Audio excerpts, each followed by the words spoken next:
Hello, everybody, and welcome to The Night Owl, a show that we do twice a week where we talk about all the latest in pop culture news and reviews, TV and movie reviews, and just the general conversations of the day.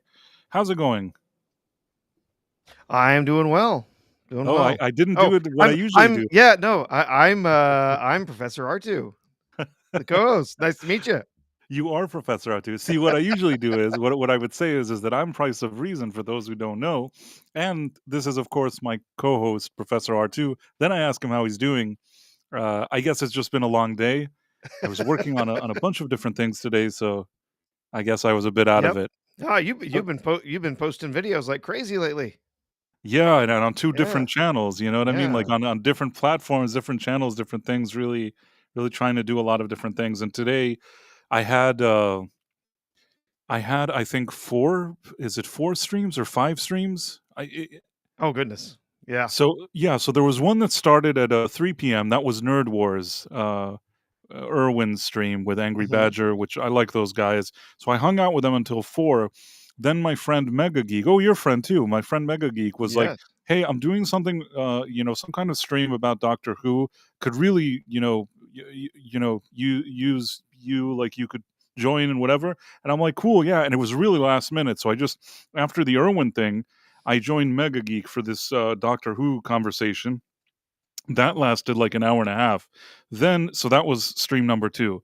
Then we had, Midnight's Edge After Dark. So that was, like, between 7 to 9-ish or something like that, and then after that, there was Quantum Leap Revisited, which was 10 to, 11:30-ish, and now there's a Night Owl. Yes. Oh, busy man. Very busy. Yeah, no, And it's not even I don't even know that I'm that busy, but somehow Thursday is a day, that I guess it's probably my yes. busiest day. Yes. And I made a video in the morning about, all that Captain America stuff. Well, maybe we'll even touch upon that. Yeah. But, yeah, in the middle of everything that was going on, I saw that Kash Patel was confirmed, which is interesting. I was hoping you would have a little more info because I was so busy today. I just saw that he was confirmed, and I thought it was interesting. Was there any kind of, surprises there? Anything going on? I think No, I Mitch don't think there were McConnell. any surprises. When I heard about it, I went and kind of looked up, just a little, what I could find. Thursdays are a pretty busy day for me too. I'm usually, teaching classes and stuff. So, all I know is that there's quite a few people who are very excited about Cash being appointed and being confirmed. Hoping he's getting sweared in soon. I don't know that he's been sweared in just yet, but he's been confirmed. So there's been plenty of memes going around about Patel and his potential investigations of various different things going on, and all of the uh, the many different FBI agents fleeing before him as he enters into the building. So, there's whew, this the hits keep on coming from this administration. I think it's wild to see. I honestly I was really down on whether he was going to be confirmed or not. I really thought his would be probably the one that ended up falling apart. But once again, they pulled together, enough of the Republicans to make sure that Trump got his appointee. Oh, by the way, before we go any further, we've been like before the show even started, Price, we had some super chats. Oh, wow. So we have one super chat from the Dead Man. Thank you, the Dead Man. Appreciate that. For $10. It says, Price, I saw an ad from 10 years ago that you were looking for band members or something. Are you still looking? Do you want to jam sometime? Just kidding. No, the thing is that really happened to me. That's what I it's know. so weird, like, it was such a weird flash from the past, and the thing is, I wonder even where they were. I'm opening now, to see oh, and Estefobos gifted 5 Price of Reason live memberships, Yes. Yep. and so the dead man also asked, Yeah. He has a yeah, $2 super chat. Yeah. "Have you heard back from the Squirt Queen?" I haven't heard back. I know that once there was a Squirt Queen, but I don't know what happened to her. But let me do something for a second. Let me see. How do I actually? Okay, I know what to do. I have an idea. This is so kind of a workaround, but hopefully you're with me. So if I share this thing, now we can see the super chats, right? Yes. So just to give the dead man some credit here, because he actually gave the super chats, so just so you're able to read them and you could see them, and yeah, I'll try to do more of that because sometimes between all these platforms it's a little complicated. But yeah, so dead man with a $10 and with an additional $2, and yeah, I wonder where those musicians were. I'm curious to what their location was. The thing is, I don't even remember how to log in. It's like it's somewhere that has, I won't say what site it is. There used to be a site that I don't even know if people even use it anymore, where if you're a musician in a certain area, you, like, post in that website, and then a lot of other musicians can find you. It was, like, designated for that. It's just that I thought that it was like a MySpace situation. I don't remember what happened to it. I don't even remember how to log in. Uh, so Istophobos, thank you for the 5 Price of Reason live memberships. Really appreciate that. And really already a great crowd here, both on YouTube and on Rumble, which is always awesome. And Mhm. Istophobos, uh, he just gave a $2 super chat. Lots of crash info. The pilot was indeed a woman. Well, I mean, if the Yep. company didn't want to hire men and they were unmanned flights, then yeah. I mean, like was the fact that a woman doesn't have that usually is not a good sign. That doesn't feel like Oh no, Price, you're roboting. I'm about or Oh no. Is Price gonna drop out on us? I can't hear Price running anymore or at am all. I you can hear me? Is it me? Yeah, I think the chat is saying robot Price, so I think it's you. Oh, and there he goes. Oh Am nope, I he's roboting? oh Am I now roboting or are you now roboting? now you're back. Now you're back. Yeah, the chat was I'm saying back? Okay, yeah. that you were breaking up. So yeah, it was something on your end. But Okay. you're Hopefully sounding better now now. now Your I'm okay. video is still a Robot. little blurry, but you're sounding better. Oh, why is my video blurry? Is it still It's blurry now? it'll fix itself in a minute. It'll be all right. As long as we can hear you. Okay. It's still not fixed though. I still look weird. Ah, you're all right. You sound fine. It'll work itself out. I hope so. I still Yeah. I see myself in like poor resolution. That's not a good sign. It's fuzzy Let me fuzzy try to fuzzy price. fuzzy price. Yeah. Let me see if I can do this again. Hold on.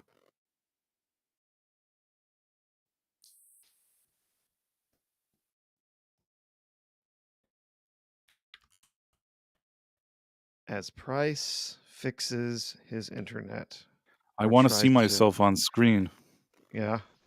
but like in good resolution. It's still fuzzy. I still look like a fuzzy thing. Yep. Yeah, well, it's fine.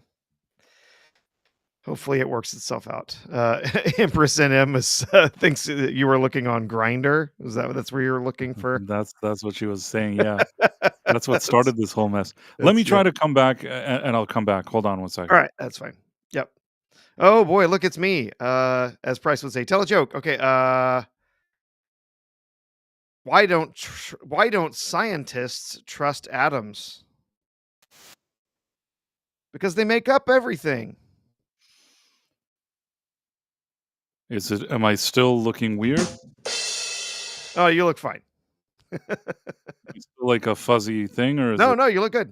Oh, Everything now looks it's good. okay? Sounds good. Yep. Okay, so let Much me better. try to Oh no, I'm fuzzy again. Oh no, now it's back. No, no, you're good. Now it's You're fixed. good. Yeah. So let me try to share this again because we're getting more super chats, so I don't want to miss them.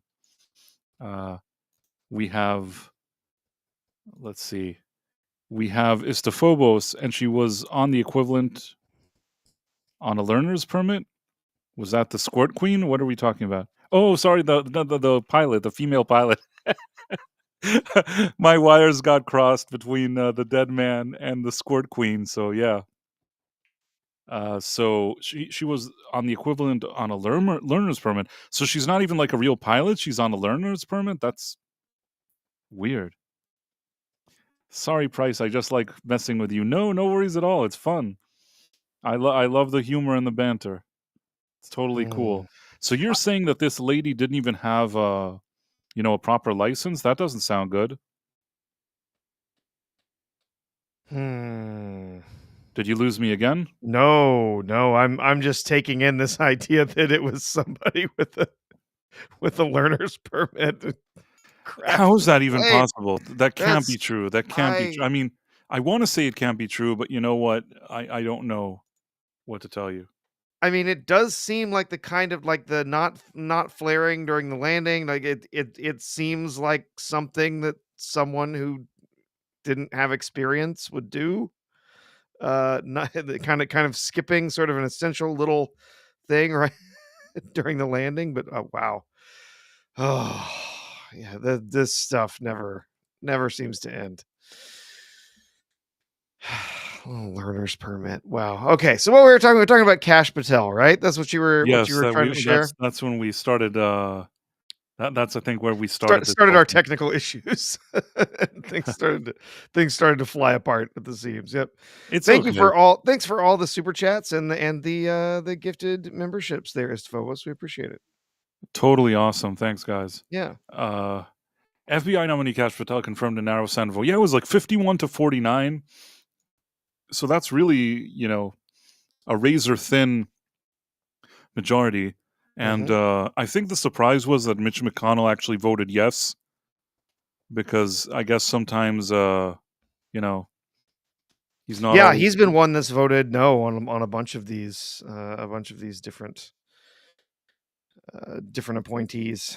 So yeah, him voting yes on Cash Patel was kind of a surprise. But yeah, there were a few moderates. As it says there, yeah, Lisa Murkowski and Susan Collins. Not surprising. They've kind of turned their back on a lot of Trump appointees. So not not a not a big surprise there. And you think he's going to do good things?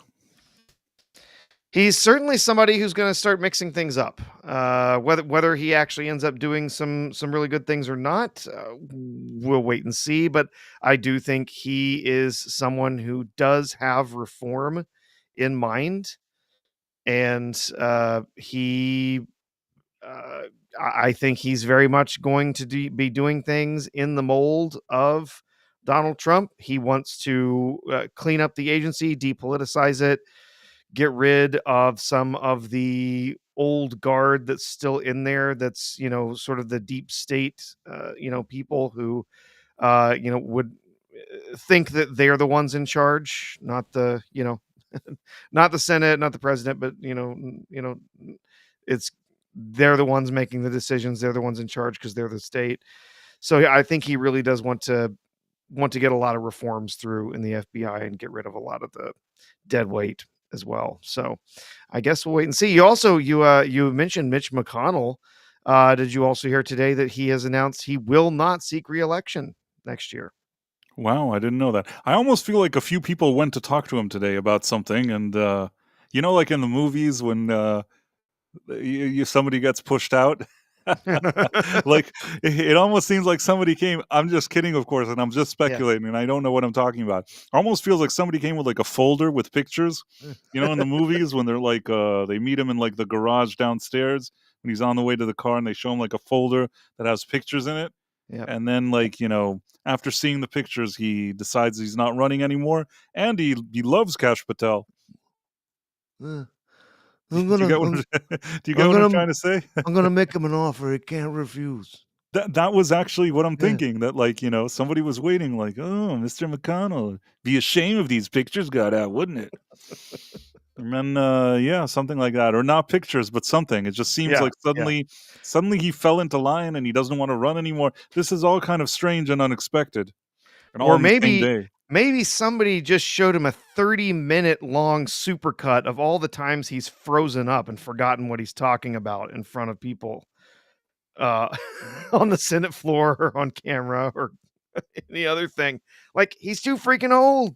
It's practically elder abuse for him to be up there. He It's he has ridiculous. seemed he has seemed rather confused lately, like, in those videos that I see that he just gets stuck in the middle and he doesn't know what's going on. I mean, you can't do these things forever. No, How old is he already? 80. Oh, that is I mean, the thing is, I'm not saying that Oh, a no, he's person 80 sorry, 83. I'm not saying a person can't work at 80 or even at 83, but, he just himself, I don't know, hasn't looked good lately, so there's that. I don't really know what to say. It's a high stress job. And he's been doing this since, oh, good grief, 1985. He's held this seat. Yeah, it is a high stress job, and I think that sometimes when you have these people that have, like, like that, like 1985 until now, they just don't wanna let go. You know what I mean? It's like Mhm. there isn't a moment where they really accept and realize that they need to go, and, sometimes, they just Yeah, continue to push along, push along. I mean, Biden was kind of like that. Biden had a lot of issues, and he didn't wanna go. yeah. Well, I guess he announced it today because he today was his 83rd birthday. So, someone asked him some questions, and he said he was not going to be seeking reelection. So, happy Hey, birthday, Mitch. Don't let the door hit you where the good Lord split you. it, he's always seemed kind of strange to me, Mitch McConnell, but listen, if nothing else, you gotta hand it to the guy that he has such a long career doing this. It's not easy to say, "Oh, I'm gonna do this now for 40 years." I Mhm. mean, even Biden who, especially in those later years and what he's like today, and he kind of seems like out of it, not I mean, these are people that decided that, on this line of, I don't know, this job as a career, and they've Yes. been around for a long time. I mean, I respect that's the minimum that I do have respect when somebody, wants to make a career out of it and does it for years. I'm not saying they were good at what they Well, did or that I even like them, but you understand what I mean. and somehow they all end up millionaires. It's so strange. I don't know how that happens. Hmm. Yeah. Yeah, I mean, I wonder if today there's more scrutiny because I think that, like, back in the day, you didn't have social media. The press was quiet about most of the things. People just did whatever they want. I'm sure a lot of these kind of congressmen, senators, whatever it is, they all probably made money. I think it was much easier back in the day. Back in the day, you could do a lot of stuff. Imagine before all that kind of 24-hour news, before there was like even a lot of TVs and a lot of things like that. If you were the president, you could do whatever you wanted. That's why like JFK had like parties where there's like a bunch of ladies in there and he's like, Oh, yeah. hosting them all and telling his wife to go like make food and stuff. Yeah, that probably wouldn't fly today, you know what I mean, at the White House. No, that probably would not fly at the White House today, but, we also, I would say, a long time ago, we actually had a press that might hold people to account, that might actually not cover up for every single elected official that ensured that they got money. But that, we have an absolutely sycophantic press when it came to Biden. They all covered up for him. They all told us he was fine, he was healthy. He's a picture of strength while he's running in the office until they decided that he wasn't good enough and wasn't there was no chance of him being reelected, and then they started talking about how frail and difficult he was to work with. So it's yeah. Back in the day, at least you had some investigative reporters who might actually try to might actually try to uncover things that were happening, dirty secrets and stuff. But I now don't it's know. I just feel like a lot of those presidents, at least when it came to their private lives, and I don't know if it well, was yeah, in their did, private lives that was didn't different. Lyndon Johnson have like a Secret Service like keep his wife away from him while he's Probably, banging I'm like I'm quite certain many of them did that. Yes. secretaries or whatever it was. I mean, there was a lot of shenanigans going on in the White House back in the day, and you could do any deals and you could do anything. And I think people were very naive. I remember that. Can't believe I'm even remembering this stupid story. Uh, I actually was always kind of, I don't know if to say wise for whatever age I was at, but in something that was, like a university, like a college type of thing. I was in a political science class, and somebody was taught, like the professor, whatever it is, was talking about the government, about senators and Congress, and all this different stuff. And I just said, he was talking about an issue, and I just said, I'm sure somebody comes in, they give him like an envelope with some cash, and he'll probably approve it, and they'll just move on. And some like very naive student that I guess was very kind of, all American, whatever. He said to me like I don't feel comfortable how you're speaking like about like congressmen in our country. You think that's how things like work like in the Congress? And I thought to myself, this person, this kid is so naive. I felt bad for him, and I'm like, well, yeah, that's exactly how it works. How do you think it works? What, you think that everybody just does things out of the goodness of their own heart, like that they're all on the up and up? And this was, I guess maybe he was just a very kind of naive young man, and I don't know why he didn't realize that he was talking a bunch of nonsense. But that actually happened to me. Do you get what I'm trying to say? Like Yes, yeah. he thought it was like he was almost, I would say that he was insulted. Like he basically made it seem like I'm insulting him, that I'm speaking that way about like congressmen in the country. I'm like, dude, where do you even what planet do you live on? Of course there's a lot of corruption. Where there's a lot of power, there's always a lot of corruption. There's really no way around that. Oh, yeah. Where there's power, where there's a lot of money, yeah, there's absolutely there's gonna I be want to a quickly, lot of first of all, corruption. go over is the Phobos here saying was she was on what is called a restricted ATP. It means she can't fly without a real ATP pilot aboard. It also means she had less than 1,500 hours. What was really weird, and then I guess he continued it, what was really weird is that she had been working for over a year. She should have been full ATP after a few months, unless she couldn't pass something. That is very, very strange. Mm. That is, and then he's saying that the airline offered each passenger 30K. All the passengers survived though, right? There was just maybe some injuries, correct? Yeah, there were some injuries, and then, of course, they lost anything that they had on the plane, anything that if they had, their baggage, phones, laptops, anything that was with them, But that all why stayed couldn't on they the get back plane. their belongings? Well, I think that some of it would have been damaged, and then there was some fire involved, and I don't know if the entire thing eventually was engulfed in flames or not, but they did get everyone off safely, but I don't know if they got back all their belongings or not. So the dead man says Bill Hicks used to joke that the president once sworn in that the president once sworn in are shown all alternate footage of the JFK deletion by the CIA, and that's why certain people toe the line. Also, some love to Also some love to the professor. Oh, I Hmm, got you. yeah. You think that you think that almost like as a warning, they show them the footage, and then like the guys are like, "Oh no, we better not upset the CIA or something." Yeah. Yeah, It's that's what a possible. lot of people think is like the deep state basically shows them like, "Hey, here's all the stuff that we have on you. Here's all the things that we could do to you, and we'll get away scot-free. So, keep us happy." I guess. I mean, the thing is that beyond the fact that Kennedy was like, in his personal life did crazy things, as a politician, he really went kind of he didn't toe the line, as Deadman was saying. Like he was doing all this stuff that I think he was against the grain, and I think Mhm. that he pissed off a person too many. Between his brother kind of cracking down on mobs and things like that, between him not going along with what people wanted with Russia or not Russia, I don't know what it was there. I think that he was doing things that weren't acceptable to everybody.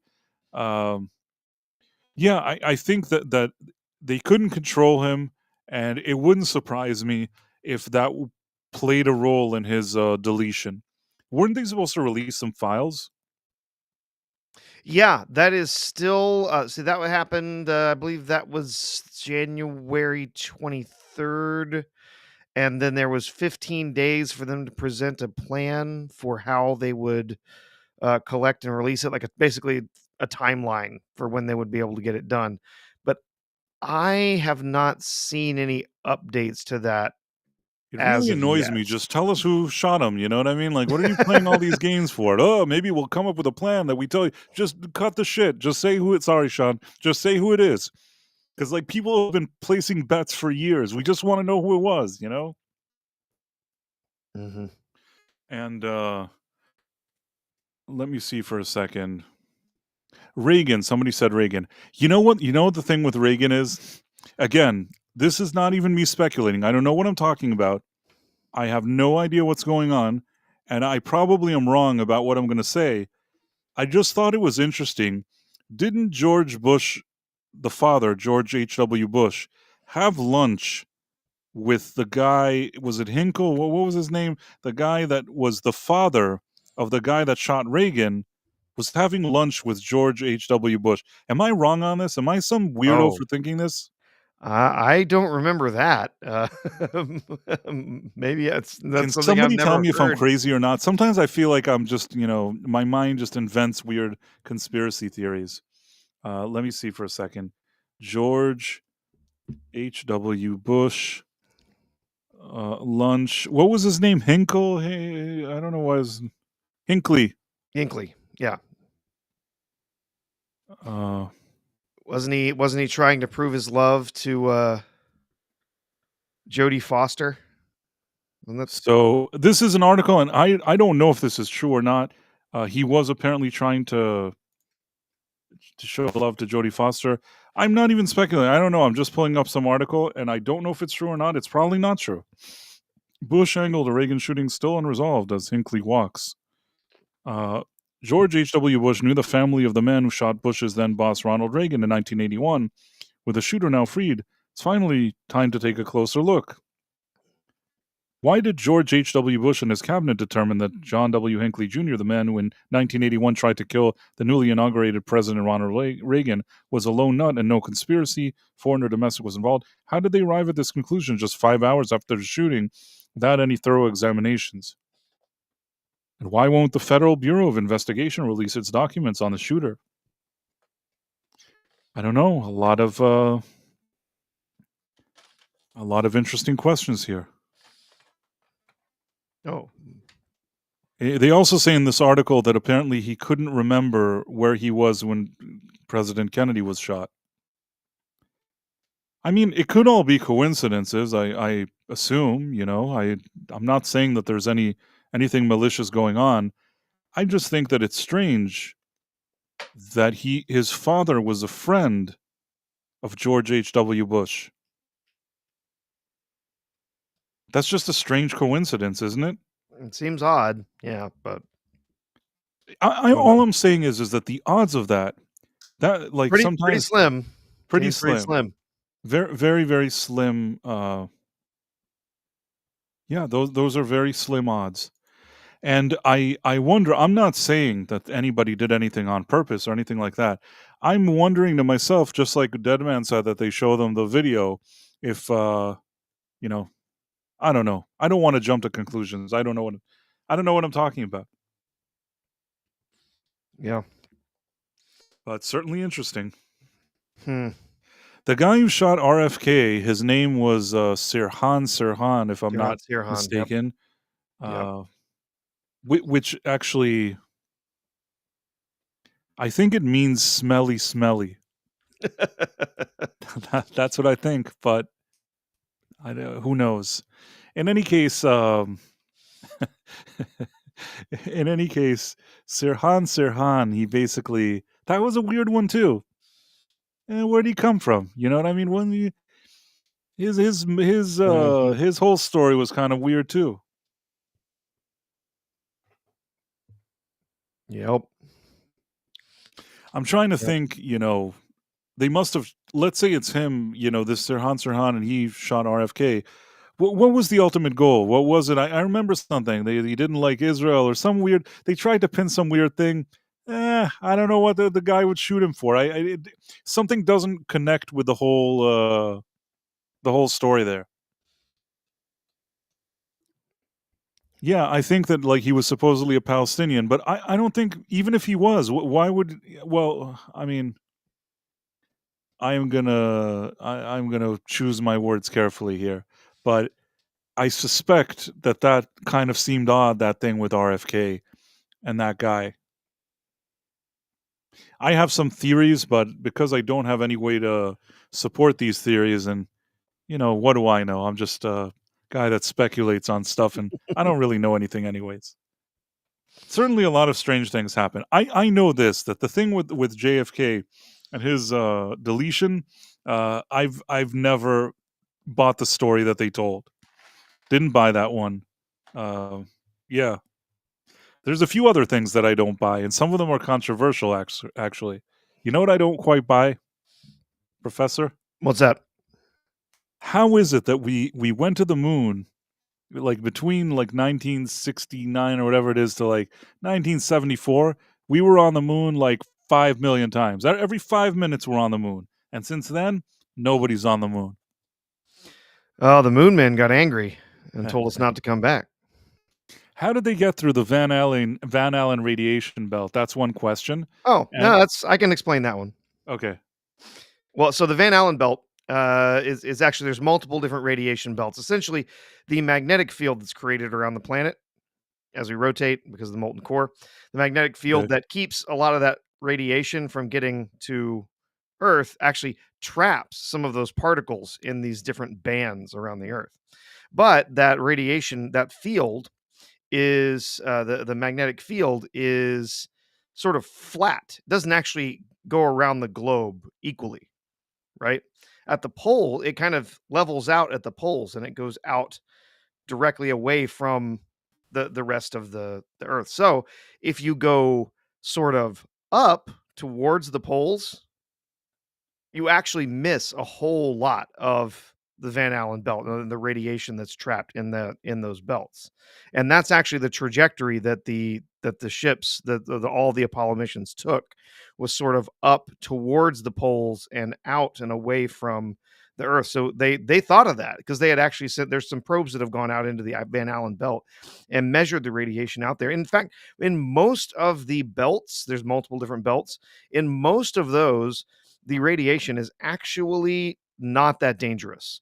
A lot of it is alpha and beta, which could be blocked by a piece of paper or a tin can. So if you're in a metal spaceship, all that radiation is never even going to touch you. But then if you go to this, there are some areas that do have some dangerous, like gamma radiation that could get through there.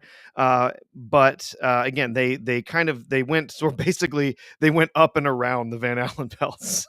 So how did they get through the Van Allen belts without getting radiation sickness? Well, they just didn't go through them. That's the answer. I see. But my question to you is, don't you think that there's something strange about the fact that we haven't revisited there?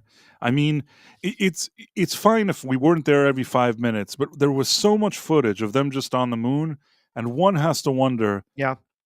Well, There's like, I don't want to believe that let's say they didn't land on the moon, but yeah. if you told me that they didn't, I may at this point after so many years with the technology that we have, and I don't see other people going to the moon. It's like people are like, "Oh, it's very expensive. Nobody wants to go there." Not true. Not true. If we could go in 1969 with like technology that was just like it's just nothing. It's a fraction, a small Yeah. fraction of what we have available today.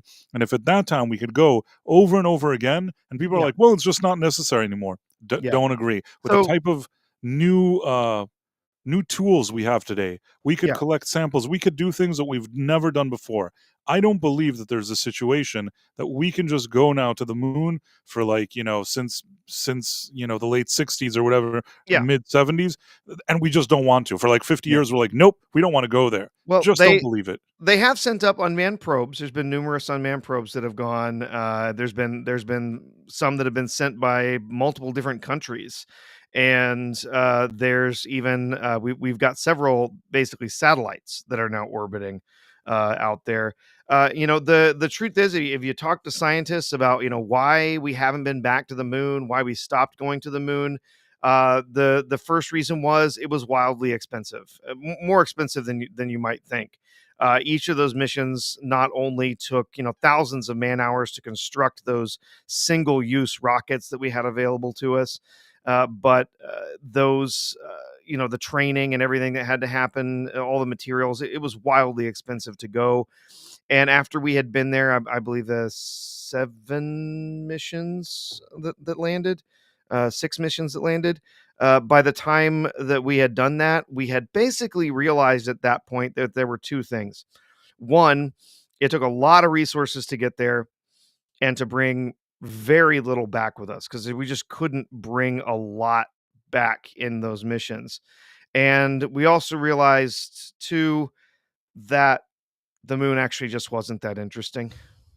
There were no resources there to mine. There was nothing for us to use to sort of help us to build a base there, at least not what was available to us at the time that we could have equipment there to gather. Now, we are right now, they are planning, and this is part of Musk's plan to get to Mars, is to go back to the moon and in fact build a permanent base there. Most of what happened was that they realized that the research that we could do in space, we could do in low Earth orbit, or geosynchronous orbit that is a tenth of the distance from here to the moon. Mars Monkey Is Max says Yeah. China has been there so many times that there are leftover bowls of noodles still laying on the ground. They they have sent a bunch of different probes and stuff up there. Someone was saying earlier that a bunch of the probes have crashed. They have. Of course, a whole bunch of those probes were also sent by countries that don't have a lot of experience in exploring space. So, yeah, essentially, they just realized after going to the moon a bunch of times, there was really nothing there to exploit, and they could really do all the research and everything that they wanted to do in an environment where we don't have gravity. They could do all of that with a fraction of the cost by putting up a space station, which we did. We had Skylab, and then we also had, we got the International Space Station. There's been other space stations that were built by Russia and others. I mean, you can try, you can think of all of the various different, theories that you would want.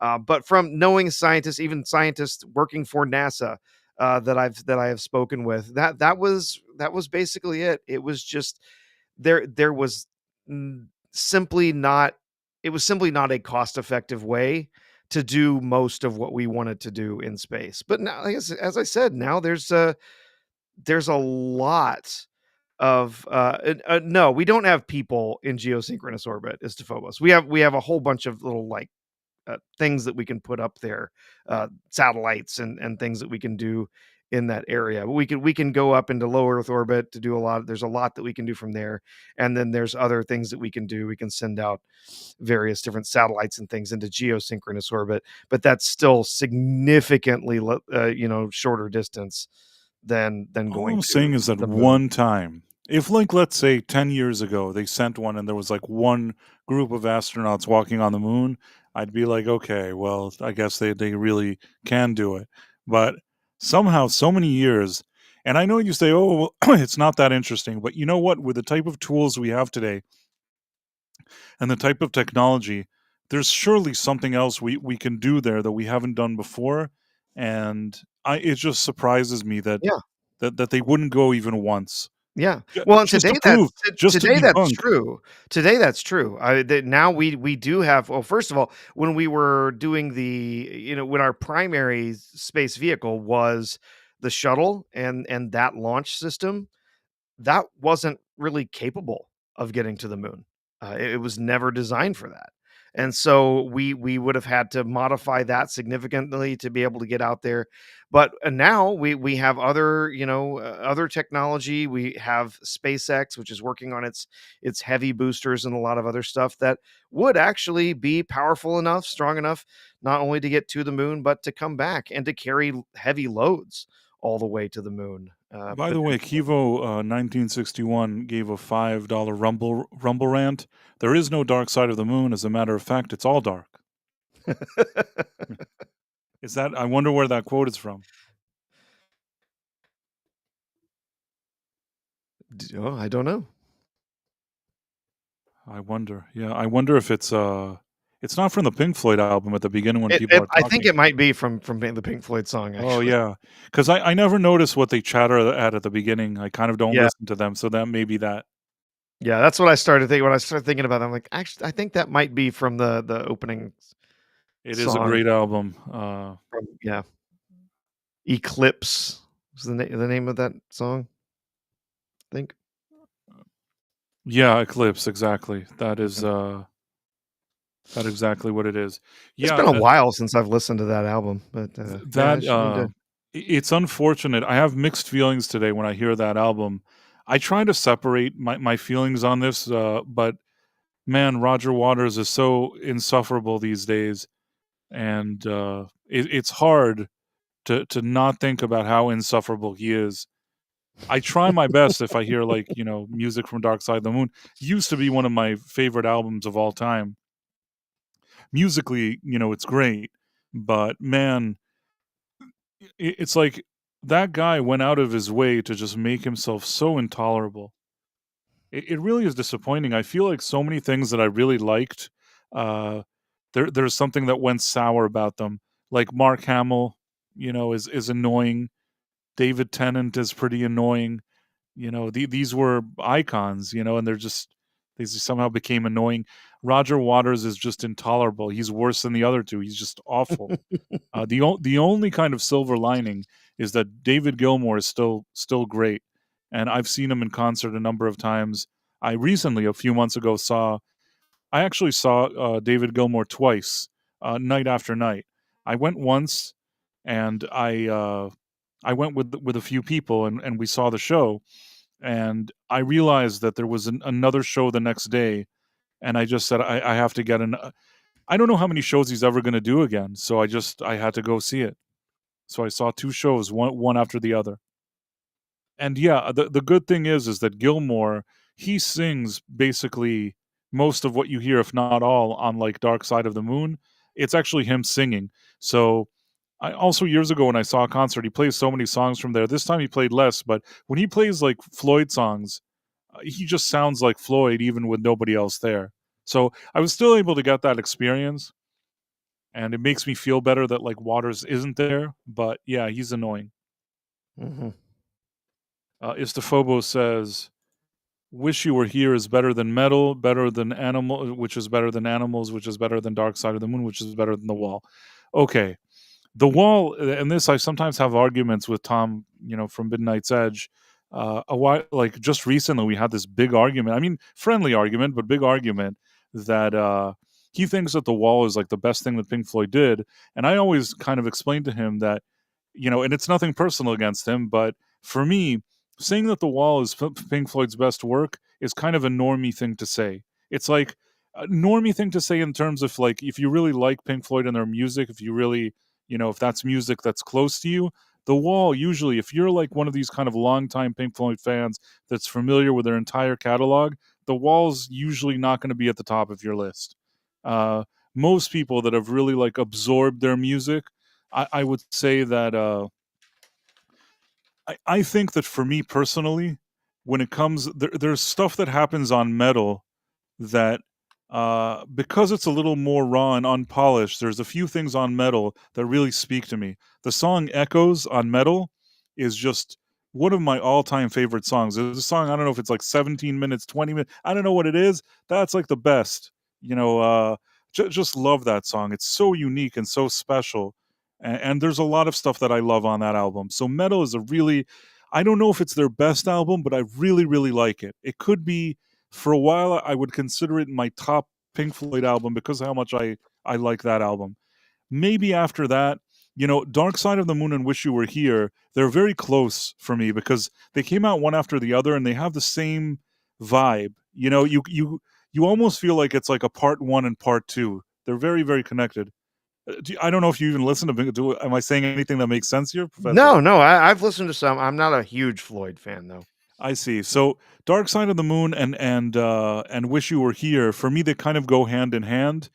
There is stuff that happens, like Dark Side of the Moon is like a very well-oiled machine, polished production, and so is Wish You Were Here, but there's something a little more relaxed about Wish You Were Here. And Yep. it has Shine On You Crazy Diamond, and it has Have a Yeah. Cigar. It has some it's hard for me to choose. If I had to choose between Dark Side and Wish You Were Here, really tough decision. Yeah. Uh As a more casual fan, Wish You Were Here is kind of my favorite. I've always really enjoyed that album.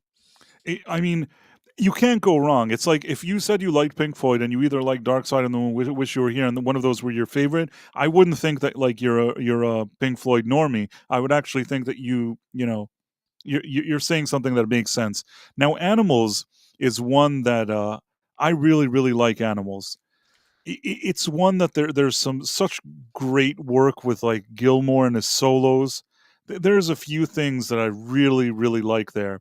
Also Richard Wright, some really kind of grooves and like I don't know. It's strange because Animals I think came right before The Wall, and they couldn't be more different. If Animals is kind of cool and shows just like their strength as a band and everything they bring to the table, then you get like The Wall, which really probably my least favorite, one of my least favorite.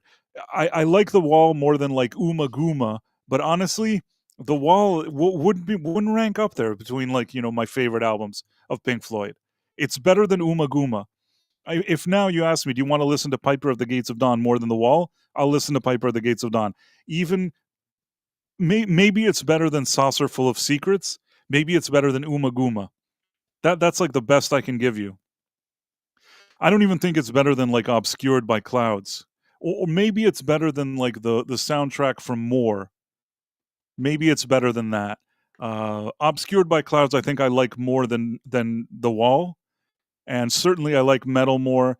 Adam Hart Mother is a strange album that some people, it doesn't get mentioned a lot. It's the one they did with like a symphony, and I really really like that album. I've always really liked it. It disappointed me at some point that I think that David Gilmour interviewed, and he's like, "Yeah, that's not a very good album." I'm like, "Dude, that's a great album. What do you mean it's not a good album?" Like, did you even listen to your own album? It's great. Like, why? How could you say that Adam Hart Mother isn't a good album? It's like, first of all, it was so ambitious that they brought this kind of symphony to play with them. It's such a kind of forward thinking idea that wasn't happening a lot at that time, and they really did something unique and special. Did you ever hear Adam Hart Mother? It's not ringing a bell. Adam Hart Mother is like the one that there's like a cow on the cover, and everybody, it's kind of a classic for me. People Mm, don't often talk about it. I think it's very unique. yeah. So you have that. Then after Adam Hart Mother, you had Metal. After Metal, you had what you had, I think, Dark Side of the Moon, Thinking, and then you had Wish You Were Here, and then all that other stuff. But yeah, really good stuff. Yep. Istophobos says Obscured by Cloud, pretty effing good. Yeah, it is pretty effing good. I like it. Yep. And then The Wall was all Roger Waters trauma BS. Yeah, I mean, I agree with that. Basically, what happened is that during like the late 70s, I guess, the label wanted Pink Floyd to produce a hit. They really wanted to roll in some money there and like bring in a big hit. So The Wall, I guess, Roger Waters had this idea that he was annoyed with the people in the audience, and he's like, what if there was a barrier between us and them, and it's like the wall. And fine, it was a concept, and he brought all these like personal things with his father and the war and whatever. It's fine, but really, if you think about it, the Wall has a few songs which are strong, and it's like a bunch of songs that like I could do. I won't say I could do without, but they don't feel like the cool Pink Floyd that we got up until that moment. It feels very much like an effort to make something more commercial, something more with mass appeal, and to just bring a lot of money in. And it's fine. They did it. They're a professional band, and they did it. But I personally think that it was more a product of its moment. it's like at that time it sold so much, it did so much, it did this and did that. But today, when you find Pink Floyd fans, that's not going to be the first album they put on. The best you could say is that "Comfortably Numb," which is, Gilmore, is what makes that song great in my opinion. You have "We Don't Need No Education," which again, Roger Waters always takes all the credit for it, but David Gilmour really is the musical mind that made that song happen. He's the one that came up with that kind of riff and the whole groove and beat and all that stuff. So basically, what I'm saying is that it's kind of overrated. And then you had the Final Cut, which is the one that came after The Wall. Which, if Dark Side of the Moon and Wish You Were Here was like one after the other, the one with Final Cut that was like after The Wall, that's like things that were left over from The Wall that they shoved into there. And man, that's probably Pink Floyd's weakest album. And after that, Roger Waters was gone. And somebody in the chat here mentioned Division Bell. Division Bell is a pretty darn good album. It doesn't rank up there with the top albums of Pink Floyd, but it does have High Hopes, which is a song that's on the level of the best of Floyd. They managed to at least bring a song that if you threw it somewhere in the 70s, nobody would think it was odd. So yeah, that was my lecture on Pink Floyd. I don't even know if we got to Well, what was I Eraserhead going to and get? Final What Cut was is I going to trash. get to? Oh, I didn't finish my point about moon missions. The Oh, other sorry, thing, go on. Yeah. the other thing that we learned, and the reason that we may have stopped going to the moon, was that politicians figured out that it was a lot easier to launder money through the military-industrial complex than it was to launder it through the space-industrial complex. So that. I see. We have another super chat from Dead Man. Tom disagrees. Yes, I've had a number of long conversations with this about this with Tom, and Tom is very much he likes the Wall. I mean, hey, people like whatever they like, but Yeah, I people like will that. say that if he really lived and breathed the music, I think he wouldn't say that. But he has a right to like whatever he wants. Hey, you Tim know Hayes what? says, I enjoy Journey in Kansas. So you know what? You can. A lot of people are going like, "Oh my god, what?" You know so what? You like what you like, right?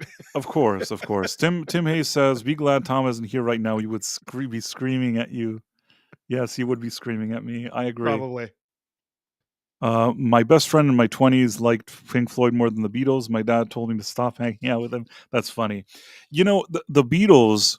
Without the Beatles, Pink Floyd wouldn't exist. But I feel like that Pink Floyd was like the next step after, like the Beatles. They sort of are like. They're sort of founding fathers, not of all music, because a lot of the stuff was like R&B and stuff, that came before them. But I'm saying that after the Beatles, sort of they influenced a number of different styles. I think that you got artists like Elton John, who obviously followed in the footsteps of like Paul McCartney. Billy Joel also following in the footsteps of Paul McCartney. They were on the piano singing like with these nice voices, doing more like pop stuff. That's where Paul McCartney's influence continued. Whereas John Lennon, his influences were more that people like Pink Floyd, they wanted to be more like John Lennon. Led Zeppelin as well. Those things came more from the John Lennon side. So yeah, but it's a band that any band that you like in the 60s or 70s, you have to also recognize that the Beatles really influenced them. So yeah, and Pink Floyd, they basically initially they started with Syd Barrett as their singer, and he at the time they didn't know that certain recreational activities, if you do too much of them, it's bad, and people just weren't very knowledgeable. And their lead singer did a lot of recreational activities, the kind that involves like uh, how do I explain it, like chemicals and stuff, Mhm. Yeah. and he did so much of it that it kind of like kind of short circuited his brain sort of. Really a shame, really a shame. I can only imagine how much that guy did in order to reach the point that he did. And people just didn't know. People didn't know. Mm. Just I don't know how I'm going off on this. This is a completely different direction, but the guy that invented Hoffman, that I think he's the one that didn't he invent that recreational stuff? Wasn't he riding around? Wasn't he in a lab and he played around with it and he didn't realize that he absorbed it? And then he got on a bicycle and he drove home and he saw the craziest things ever because he's on a bicycle after like he was exposed to all the chemicals, and that's how he found out what the Yeah, yeah, chemicals do. it was completely accidental. I'm trying to remember. Yeah, the Hoffman was on a bicycle. That's what I know. yeah, yeah. He let's see. He was let's see. He was initially trying to he was working with the fungus with the fungus, right? And then he had some sort of derivative that he made from it when he first synthesized it. He was trying to let's see. Let's see. By the way, Tim I'm gonna Hayes look has it up been a real quick. member for 2 months, but go on. Yeah, Tim Hayes, thank you. Um, yeah, he was working on a circulatory stimulant, and uh, sort of had initially done something with it and didn't get any results that he liked, but eventually kind of came back to it. And when he synthesized it, a drop of it got on his skin, and he absorbed it, and like way more than than most people would take, like 10 times I think what that most people would take. And so yeah, he within a couple of hours he started to feel completely wild, and had a lab assistant that escorted him home. And so they rode on bicycles, and he said his condition rapidly deteriorated as he struggled with feelings of anxiety, uh, alternating beliefs of his next door neighbor being a malevolent witch, and that he was going slowly insane, and was certain that this chemical had poisoned him. So yeah, he said, little by little, I began to enjoy the unprecedented colors and plays of shapes that persisted behind my closed eyes. Kaleidoscopic, fantastic images surged on me, and then yeah, exploding into colored fountains, rearranging and hybridizing themselves. So yeah, like his first trip, he called Bicycle Day because of the bicycle ride home.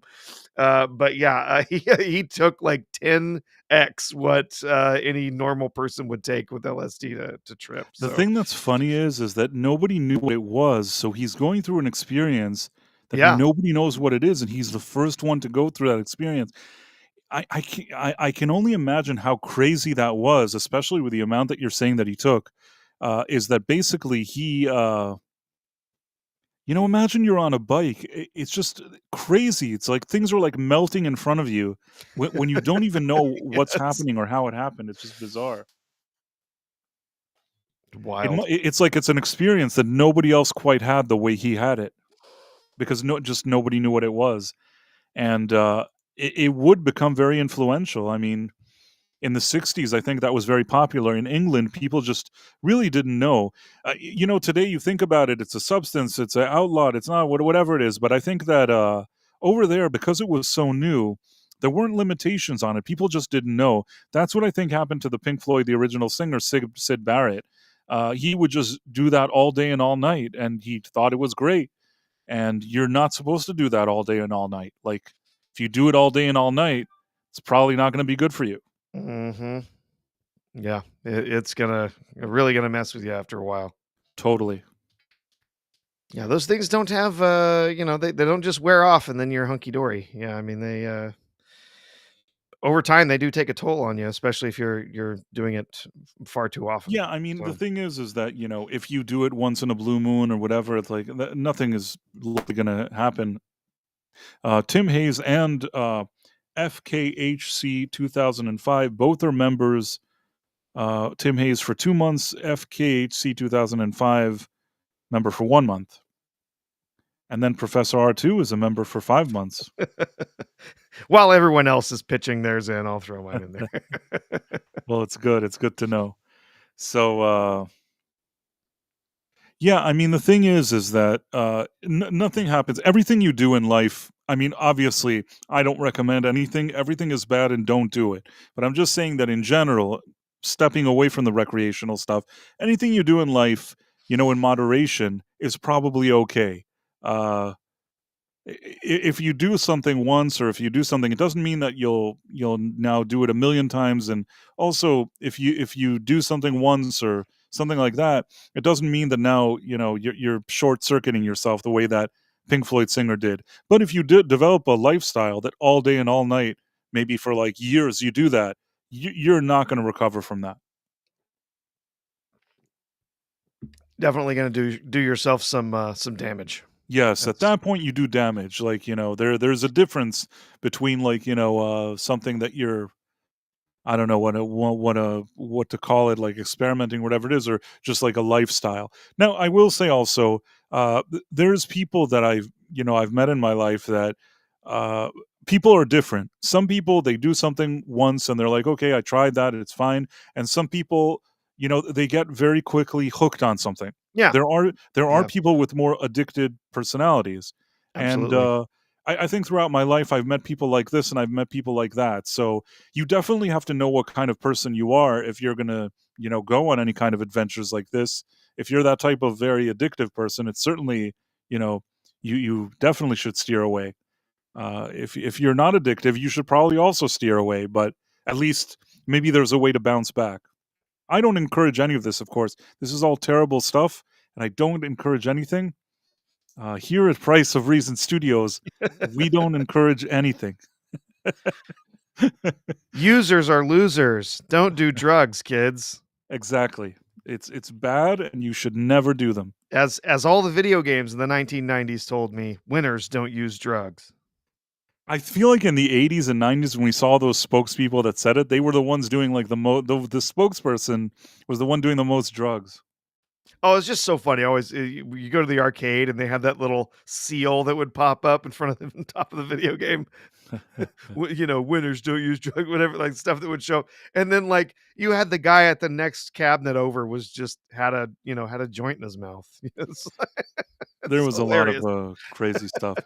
You also had this is drugs. This is your brain on This is drugs. your brain on drugs. Any Any questions? questions? Yes. I don't know. I don't think that those commercials were too good. Like they actually I don't know. Like it did. I guess they were all right, but I don't know if that's a good representation of the situation. Also, different drugs are different from each other. Growing up, people always used to make it seem like all that kind of weed stuff is so bad and whatever. Today, like, it's legal in most places, so not every thing is the same as the other one. You know what I'm saying? Yep. I don't know how we got Yep. to talk about this. What we were talking about Cash Patel. How did we get here? Moon. We started talking about conspiracy theories and going to the moon, and then the dark side of the moon, and then we started talking about Pink Floyd, and it just sort of snowballed from there. So yeah. I guess it did.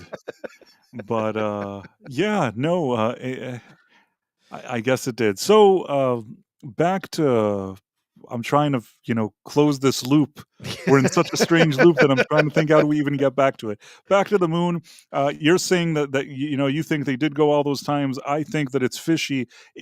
So many times that they don't go anymore.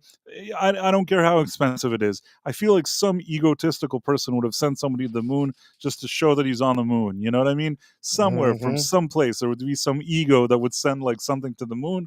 The fact that it's not happening is strange to me. That's just my opinion. And I'm not saying that I know for sure one way or another. I'm just saying that it's always just seemed kind of odd to me. Well, I So think there's there's that. I think there's a whole lot of people now who would be really happy to give Elon Musk some money so he would go to the moon. Yeah. But yeah. Probably they want him to go there and never come back. Yeah, but exactly. But yeah, so there's that. And then how did we even get to the moon one? Remind me. The dark side of the moon. But there was something before that. How did we even get there? Conspiracy Oh, theories. there was JFK. some How conspiracy, was JFK JFK? conspiracy theories there. RFK, and then back to like the George H.W. Bush, and then how did we get from Cash Patel to George H.W. Bush? Oh, well, that just FBI and some of the FBI, stuff and that then they show the thing when they JFK when records right, and and when you yeah. become president of JFK, they unsealed it. What happened to them? Got it. Yep. Wow, that was quite a journey we went That's on. I don't know how Yes. we That started was with Kash Patel being confirmed. We went through like Albert Hoffman or whatever his name is. His name Albert Hoffman? What was his name? The guy on the bicycle? yes. Is his name Albert Hoffman? I think that's correct, yes. Yeah. With Albert Hoffman, we went through a lot of journeys here. But As my wife says, whenever we get lost on the in the back roads or something, she says, "We're having an adventure." So I think we went on a little adventure I together. hope she's not listening to this program. No. I think you don't even tell her. She's like, "What are you doing in that study?" What "Oh, are I'm you just what are you working on doing down writing there? a book." I hear you talking. What are you doing? She probably Yeah, thinks you're yeah. writing like your memoirs or something. Yes. No. Uh, No, in yeah. any case, It's so funny. She's like, "Oh, were you streaming last night?" I'm like, "Yep, every Tuesday and Thursday night." "Oh, yeah, I keep forgetting." has she ever listened to the Night Owl? It's probably best that she doesn't. I think I've played a clip or 2 for her. I was actually watching your Doctor Who video earlier today, and or no, it was the other one. It was the other one you posted earlier today, talking about the Captain America stuff. Right. And I was watching that one, and my daughter said, "Who's that?" So I told her because she saw was a little amigurumi, and she was like, what's that?" So That would have been an yeah, interesting conversation where you explained to her that we stream. yeah. I said, "That's Price of Reason, and I do streams with him every week." She goes, why is he a fish?" That's so funny. I said, "Oh, actually, he's Admiral Akbar, or was he sort of like Admiral Akbar?" He's like, "Is it one of those things that you like, like little dolls that's like knitted?" I was like, "Yeah, amigurumi." She's like, "Yeah, I have a cat one." I'm like, "Yep, same thing." And why is he wearing a crown? I was like, "I don't know." It's because of Sam Smith, Yeah, actually. I know. I didn't want to try and explain. No, that would have been a difficult one to explain. I think it's good that you left it out. Like, I don't know. He likes it. Istophobos says, this is an interesting comment. I've lost many more friends since I've gotten sober. It's an occupational hazard in Alcoholics Anonymous. When fentanyl hit a few years ago, I've averaged 20 funerals a year. Some have made the national news. Oh, I'm sorry to hear that. Yeah, it's fentanyl has just been such a scourge on the population. There's so many people, not even people who people who are just recreational users who've ended up dying because this stuff's so poorly regulated. There was a story not long ago of a couple of college kids that they thought, oh, we'll just have some fun and we'll use some fentanyl, and they thought, well, we'll break a tab in half so we don't take too much.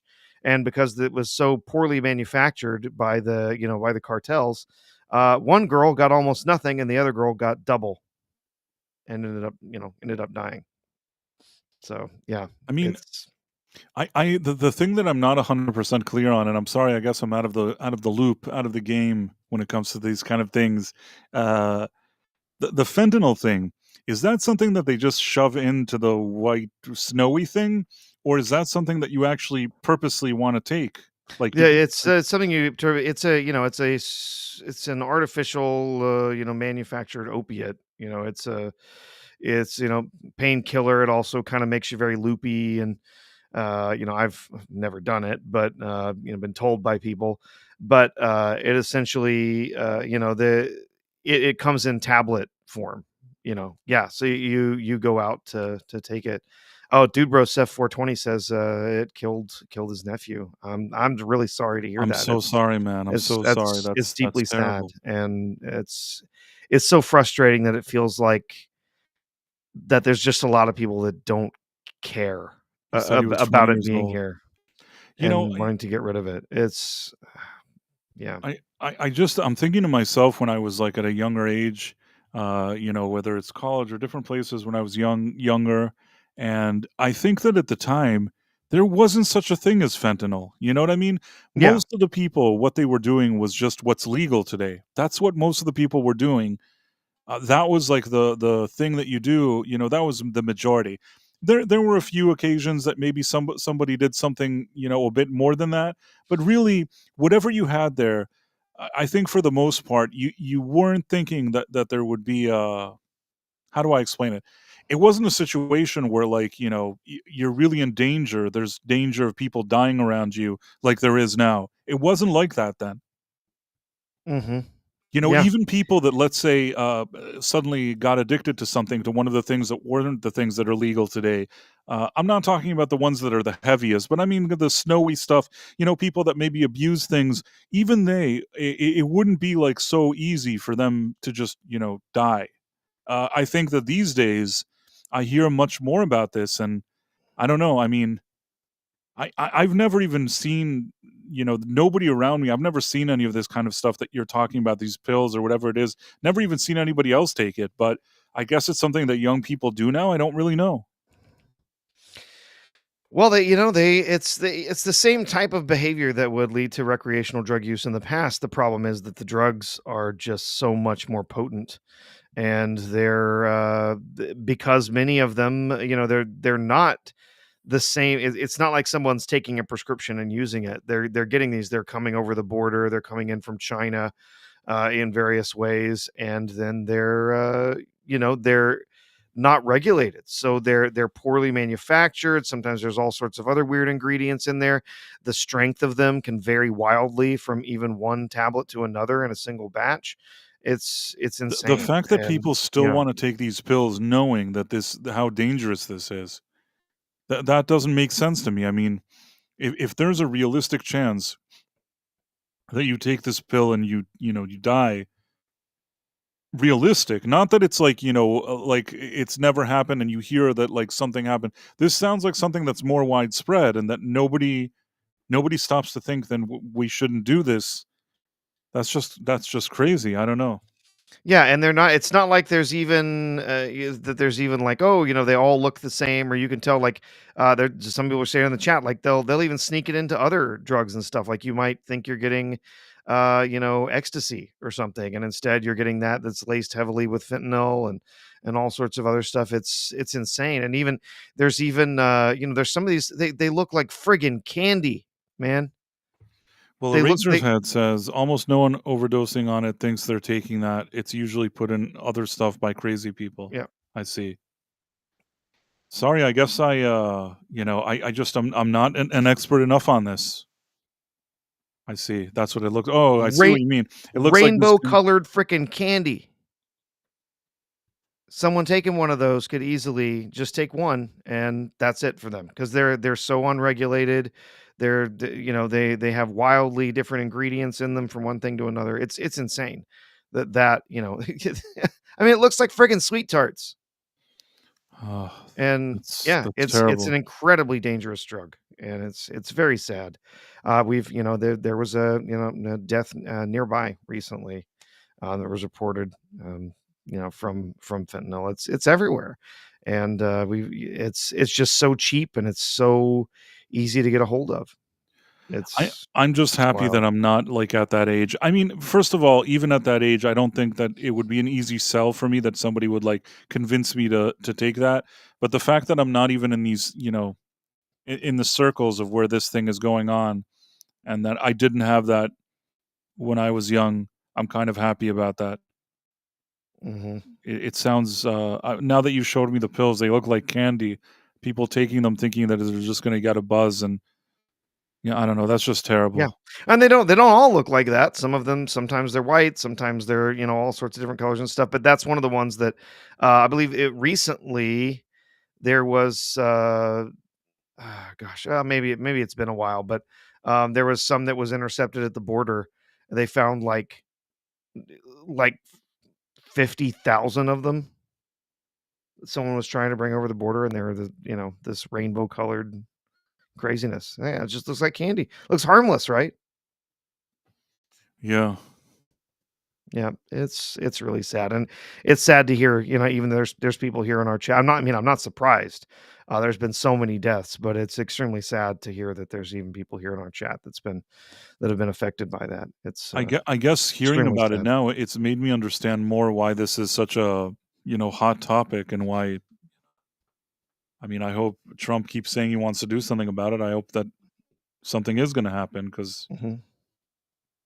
it Yeah. seems to be a real issue. It's incredibly cheap and easy, to make, and, it's being made all over the world, especially in places like Mexico and China, and then it's being shipped over here because there's customers ready to buy it, no matter how, how many people die from it. It's just insane. But By there's a the lot of way, people out there hurting, and a lot of people out there who, dealing with mental illness and stuff, and they're looking for something to numb them, right? It's and so fentanyl's cheap, and for a lot of them, it's easy to find, and they don't really care how dangerous it is, unfortunately. I guess I never really saw those little candies the way you just showed them, and now, like, it looks like, now, like, I really understand the danger now. But, yeah, and young kids, it's hard, especially there's an atmosphere, people are at a party, and the way you described it, a few people can have it and feel great, and then one person will die, so it's, Mhm. I don't know. Yeah, But, yeah, I mean, like I said, I hope that efforts will be made to stop this because that's a terrible problem to have. And there was also even before that, you had all those kind of oxy and weird things that people yeah, were getting addicted to. There's a lot of weird stuff that has popped up over the years. I think things used to be simple. It's like the things that are legal today, that's really simple. And you had that, and maybe the kind that Tony Montana, the snowy stuff. yeah. I don't know things, and maybe the Albert Hoffman. That's what it used to be, but now those are like small potatoes. You have all this other crazy stuff. Mhm. Not that I'm saying, I mean, you could definitely get, bad things happen to you from some of those other things. Yeah. So just I can share this with you here. This is a graph from, the Washington Post. So this is, basically showing you one of these squares is, the strength of a single, clinical dose of morphine. So if you compare those, like, that's how much stronger fentanyl is than these other Ah, medications, I see what you or mean. something like heroin. It's that powerful. It can do that much to your body, to your system. And, we're looking at, codeine up here. That's a controlled substance, and Yeah, I mean, it's a quarter of the strength of a single dose of morphine, right? So it's wild just how strong that is, I once had, comparatively. hydrocodone, whatever that is. Yeah, I had I had some I'm trying to think. I think that they pulled some teeth or something, I don't know yeah, what, and then they gave me that thing, and, yeah, I'll tell you what, I can understand how somebody would get addicted even to those pills. It's like yeah, now I didn't because I feel like I have, like, very strong willpower, but, I could see why you start giving people that yeah, thing. Some people, it's hard, and even though I have, like, the strong willpower, there's a part of me that can understand because when you're taking it, especially you have this pain and then you take it and it's kind of making that pain go away, mhm, it's kind of a pleasant feeling that the pain is gone and you feel yeah, kind of focused yeah. and rather pleasant, but again, I could totally see how somebody would grow dependent on those. Yeah. I've had hydrocodone numerous times, I've had a whole lot of dental surgery Ah, for various reasons. So I've had hydrocodone a number of times. It's pretty common, because it's basically it's half, like, it's basically half of oxy and half Tylenol.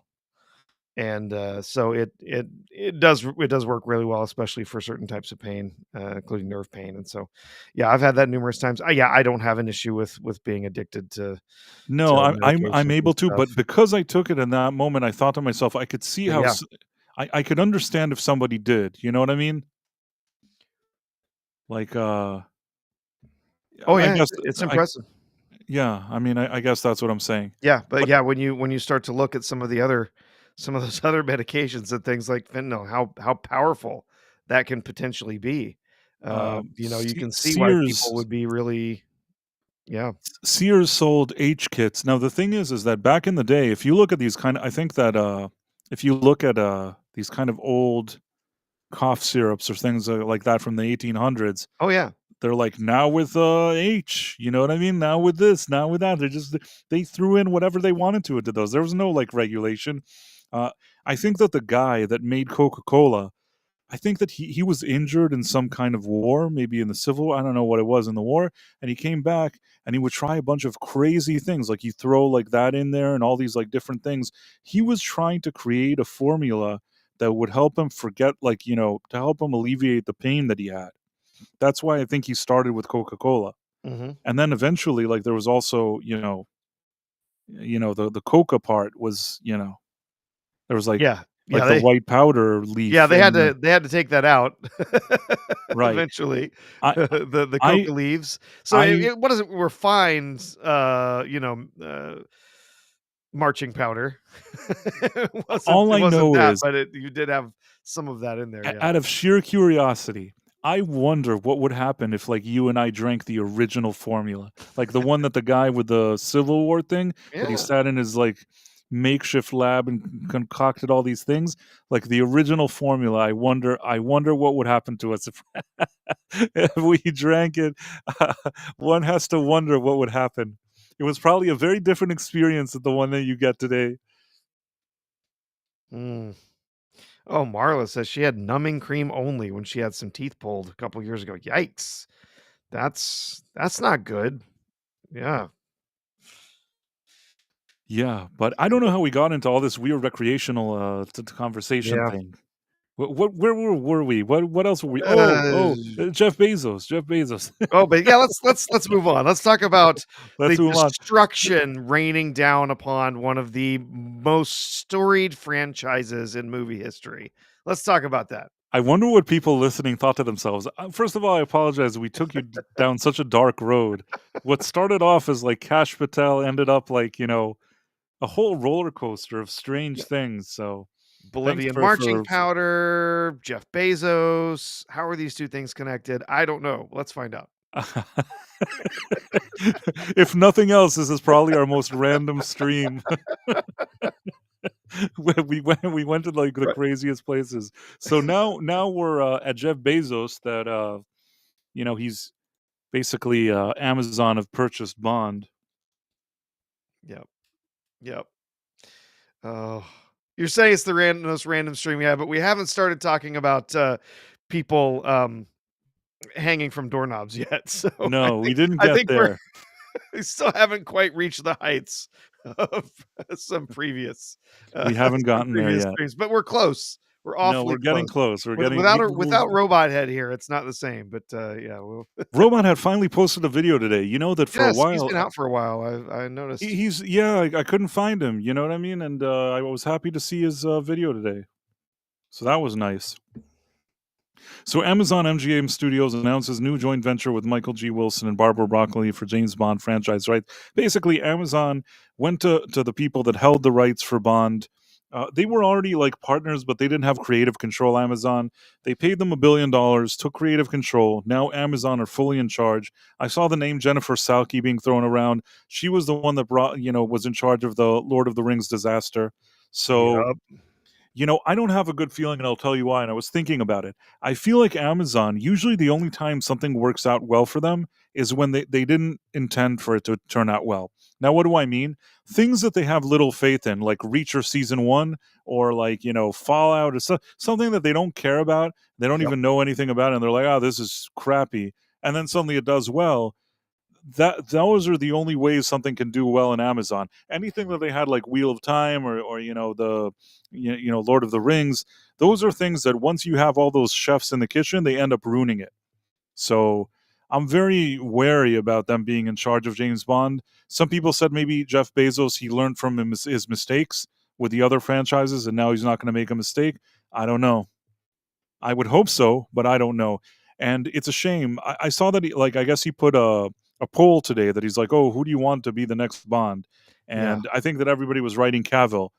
It would be nice. I mean, at least if they announce that Cavill's the new Bond and that they like bring real writers and they have a real vision for what they're doing, I would be a little bit more like I would still be cautiously reserved, but I would at least be a little happier.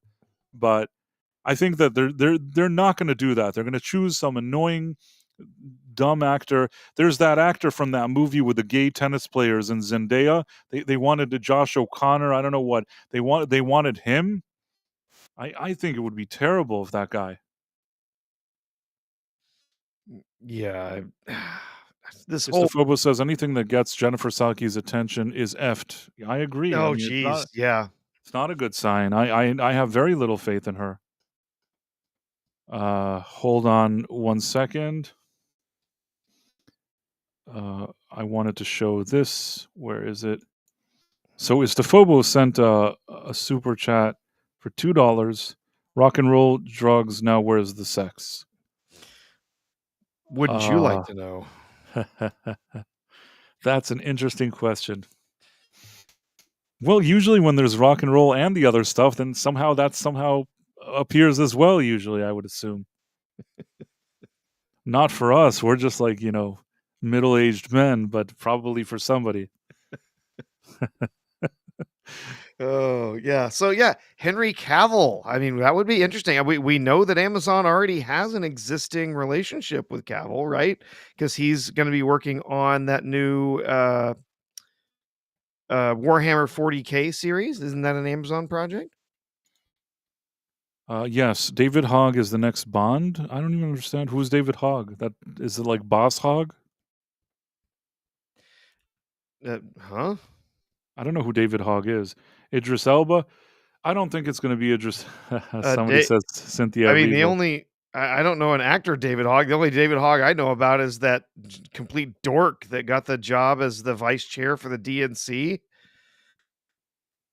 Is that who they're who they're I have talking no about? idea. That's the only guy I know. All I'm I guessing know that's is pyromancers must be talking about because yeah, he's the guy who got the nomination for the DNC. He's a big gun control advocate and whatever. And he's also now potentially breaking the law by raising a lot of money by taking a lot of resources from the DNC to promote his own super PAC. So, which pays him $100,000 a year. I So yeah, mean, if they bring like, Christopher Nolan to direct a Bond and they have Henry Cavill in the lead role, then maybe they'll have my attention. yeah. Did you see the video? There was a few weeks ago. There was a video that leaked of his screen test when he tried out for Bond by like back in 2006. Did you You see know that? what? I was explaining this today to Tom and to a few other people. I was telling them that I think that the mistake that he made in that audition is that he should have cut his hair kind of like what a Bond haircut would look like, because he Yes. had this kind of rock star look, and he should have also come like wearing a tuxedo. And I think with the short hair and the tuxedo, I think that his audition would have been really impressive. Uh, I think that the way it comes off, it's not perfect, but I still didn't dislike him, and I feel like he seemed to have more charm than people are saying it wasn't his best performance, it wasn't his best thing. You know what? I still think he had more charm than Daniel Craig. Uh, Honestly, when I think about it now, if I would have had to have chosen between a young Henry Cavill or Daniel Craig, I would have chosen Cavill. Not to mention, the first movie was supposed to sort of go back to basics, where he's just now becoming 007. You know what I mean? So it would have made sense to actually cast Cavill. Daniel Craig actually wasn't a great casting choice. He did the No. first movie fine because it was well written, but as you went, any movie that came after that, you knew that he wasn't right for it. So they kind of blew it. And I was saying earlier today that what annoys me is that they actually made money with Craig. So they learned all the wrong lessons. I think that they made money because the Bond brand is strong and they just had a character that everybody knows. But I honestly I don't know why Craig succeeded. No, I never liked him, even in Casino Royale. Although I thought the story was told well and it had some good elements, I didn't love Casino Royale. I just didn't. I enjoyed some of it, but overall, I just, I was kind of out at that point. I did not like Craig in the role, and then the next movie was, one of the worst Bond movies I've ever seen. Yeah, Quantum of Quantum of Solace Solace was was like crap, it was was complete garbage. crap. It was absolute Garbage. garbage, and not garbage in like, some of the previous films had been. We got No, GoldenEye it's with Pierce incoherent. Brosnan. We It's got an Golden incoherent mess, that Quantum of Solace. They tried to say that because there was a writer's strike or something like that, that was their bullshit excuse. But you know what? If that was the problem, then the movies that followed need to really blow me away. And Yeah. instead, they were kind of like crap too. Everybody, and I'm sorry if people like Skyfall, it's fine. Skyfall infuriated me. I sat there; it was too long, and they dedicated like a third of the movie for like Dench's character dying. Who cares? I don't go see a James Bond movie to see Judy Dent. Dude, as much as I think she's a good actress, I don't want to see Judy Dench like talk about her feelings for a third of a movie and and dying and weeping. I don't need any of that crap. It's like I didn't have that kind of attachment to her. She was fine in her role. I liked what she did. Didn't need any of that. You know what I mean? It was like the Mhm. 50th anniversary or whatever, the 50th movie, whatever it was. It was such a big deal. There was talk about bringing maybe an older Bond. There were some great ideas. Something like that Bond, you know how Bond shows up. Did you see Skyfall? I actually started Skyfall and then I turned it off and didn't come back. So basically, And I haven't watched any of the other Bonds it's since. fine. You didn't miss anything. At the Yeah. end of the day, there's something that he arrives at the end, and there's some kind of person that there's like a gatekeeper of something that I think Dench is hiding there. And I think initially they wanted it to be that like he arrives and Sean Connery is there, or maybe Sean Connery like Pierce Brosnan and some other Roger Moore, one of those type of things that he shows up and there's like older Bonds or something, like past Bonds are all like at this place. Man, if he would have arrived and there would have been like past Bonds with him and they're all like teaming up to like shoot a bunch of people, I would have been ecstatic. That would have been a great 50th movie. Like Mhm. even for that one scene, whatever it was, it would have been amazing. You know what I mean? Instead, he arrives there. There's some guy that we don't know who the guy is, and Judy Dench, like I think she gets shot and just lays there for like hours talking. Man, what a disaster of a movie! And people are like, "It's so great, it's so great," and made a ton of money because they marketed it. It's the 50th movie. It's the 50th movie. It was shitty. It was really really shitty. Sorry, Sean. Sorry, Sean. Yep.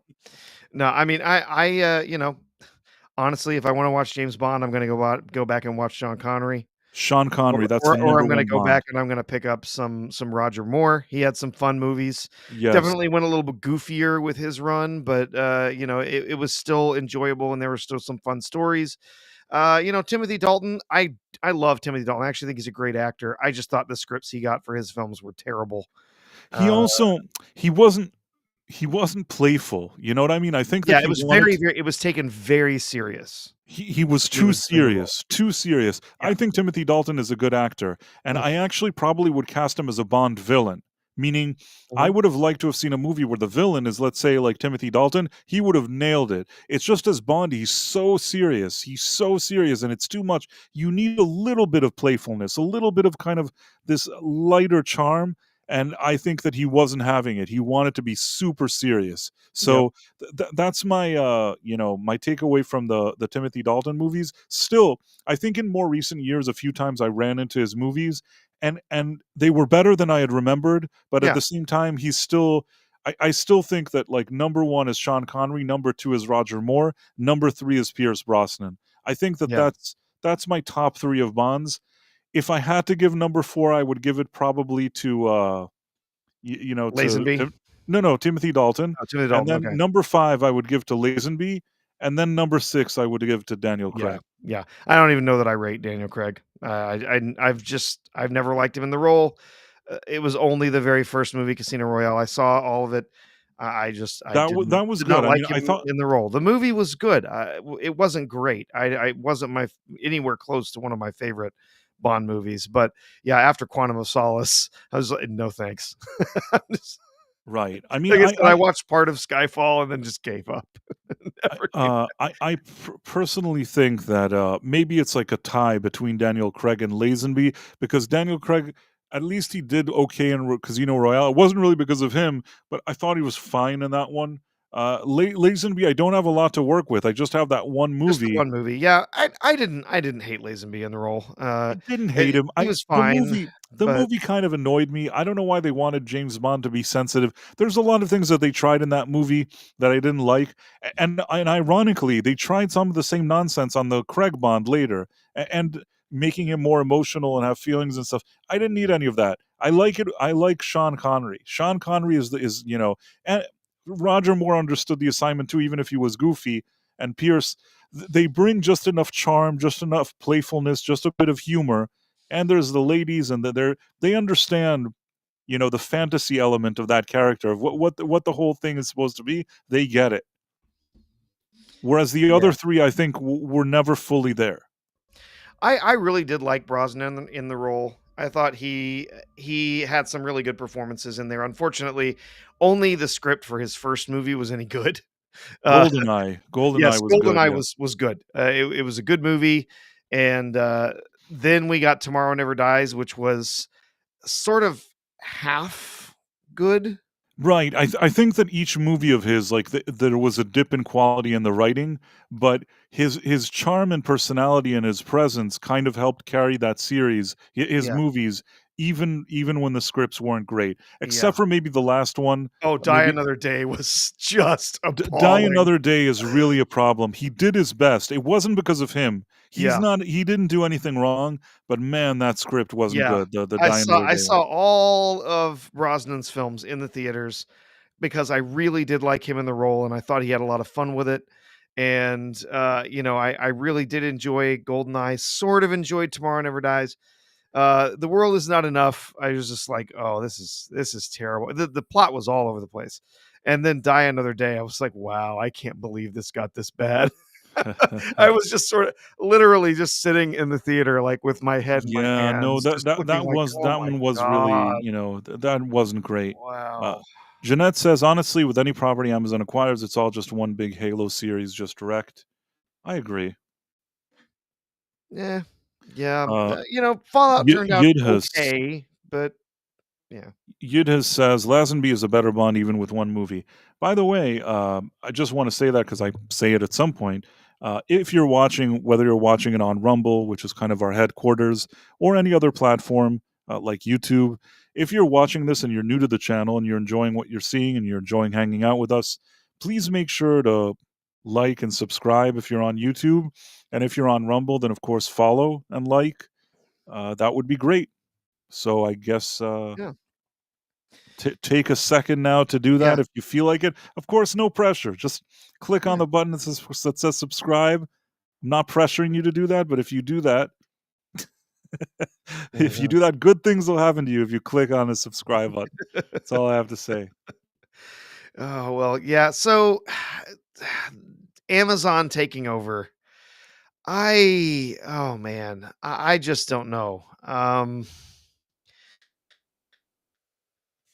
There's still MGM that's involved. The Broccolis are still, going to be involved, but oh god, at the same time, I'm just like, I just don't know that there's anybody out there, any mainstream producers, writers, anybody that can make a good Bond movie happen. I think who Bond is supposed to be, that masculinity, even sometimes, borderline misogyny, the all the, hot women and all this, ladies man stuff that goes with the character of Bond.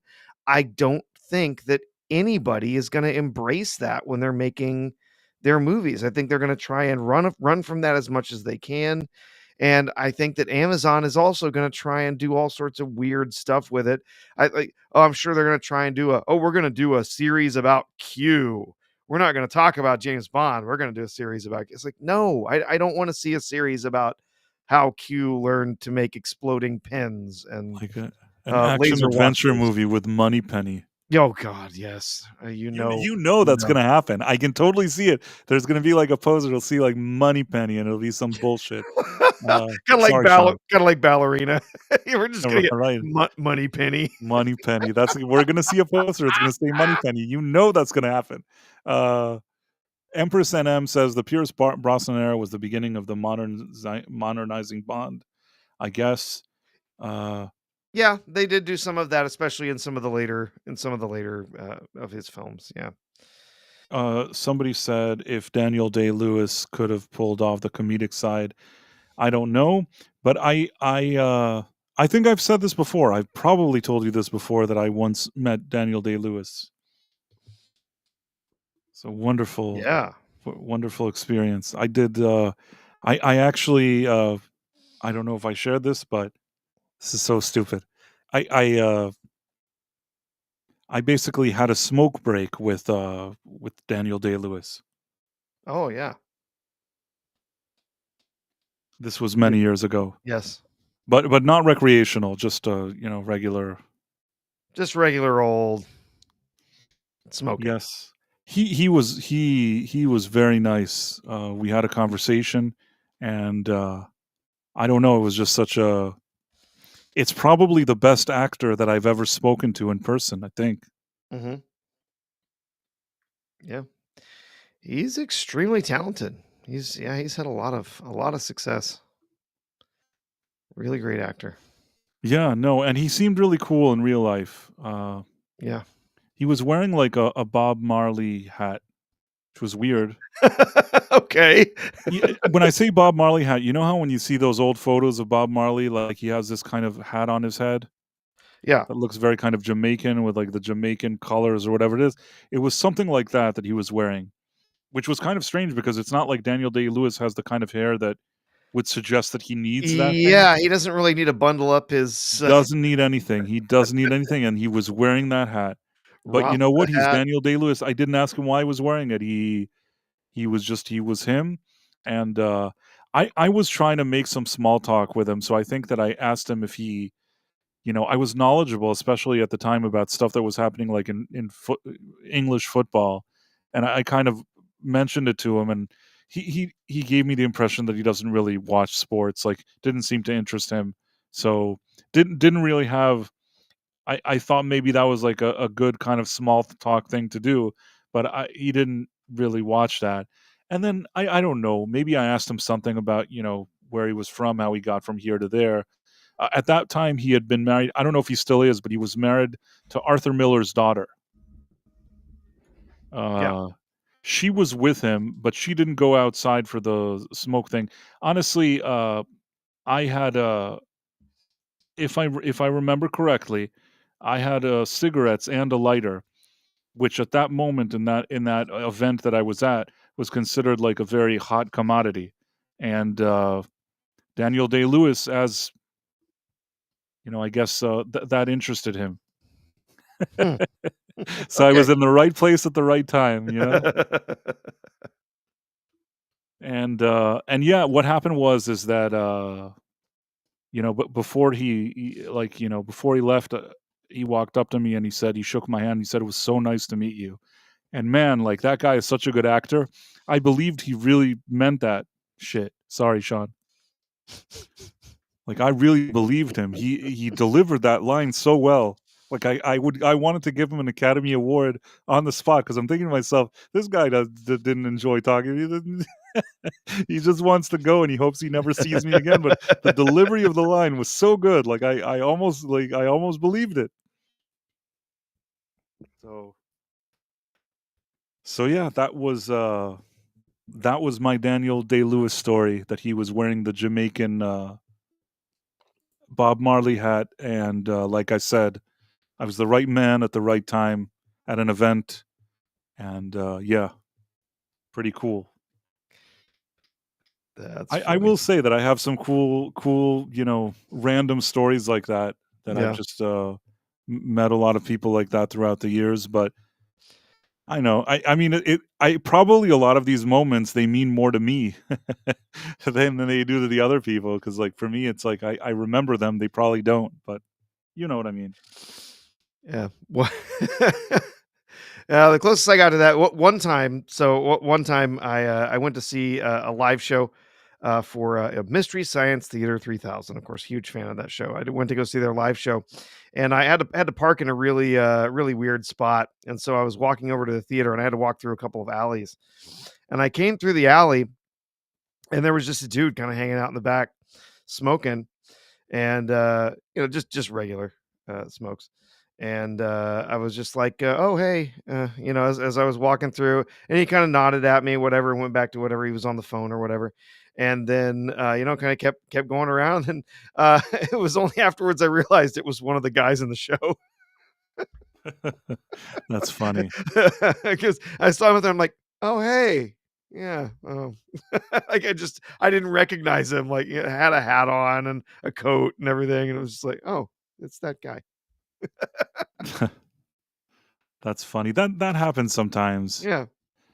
I've made some stupid mistakes before. There was once, it's a really long story, but it's a guitar player for a band that I guess some people know, and I was sitting there talking with him, and I didn't realize that it was him, and he was saying something, and I'm just like an idiot because like I just didn't know, and I said, "Oh, like you maybe he had there was a guitar, it was like a smaller room, there was a guitar in, and he pulled out the guitar and he played on it, and I'm like, "Wow, you're good, like, do you play professionally with any band?" And I think that that was considered an insult because he was a member of a band that at least some people know, but I didn't, so I didn't know, you know? Oh, That yeah. happens sometimes. You can't always get it right, I guess. Yeah, yeah. Yep. I mean, also, it's not like it was like he wasn't David Gilmour, you know what I mean? He was a band, there's still be a few people listen to them. I don't know who those people are, you know what I mean? If maybe it was good for somebody. I didn't recognize him, but, yeah. What do Well, you think about this whole, James Bond thing with Amazon? Do you think this is something that's gonna work out, or is this just gonna be a hot mess? I don't think that it's gonna okay, the first thing that needs to happen is they have to say who the casting is. If they come out and they say Henry Cavill is, like, cast in the role, I have a bit of a better feeling. If the next thing they do, they said, "We've hired Christopher Nolan, he's directing, like, Henry Cavill as Bond," that's captures my interest again. If they say, "Hey, we're doing a period piece, we're going back to like the '60s," sounds really cool. Those are the type of things that I listen to, and I think maybe there's a shot. Maybe there's a chance they do something that's not complete garbage here.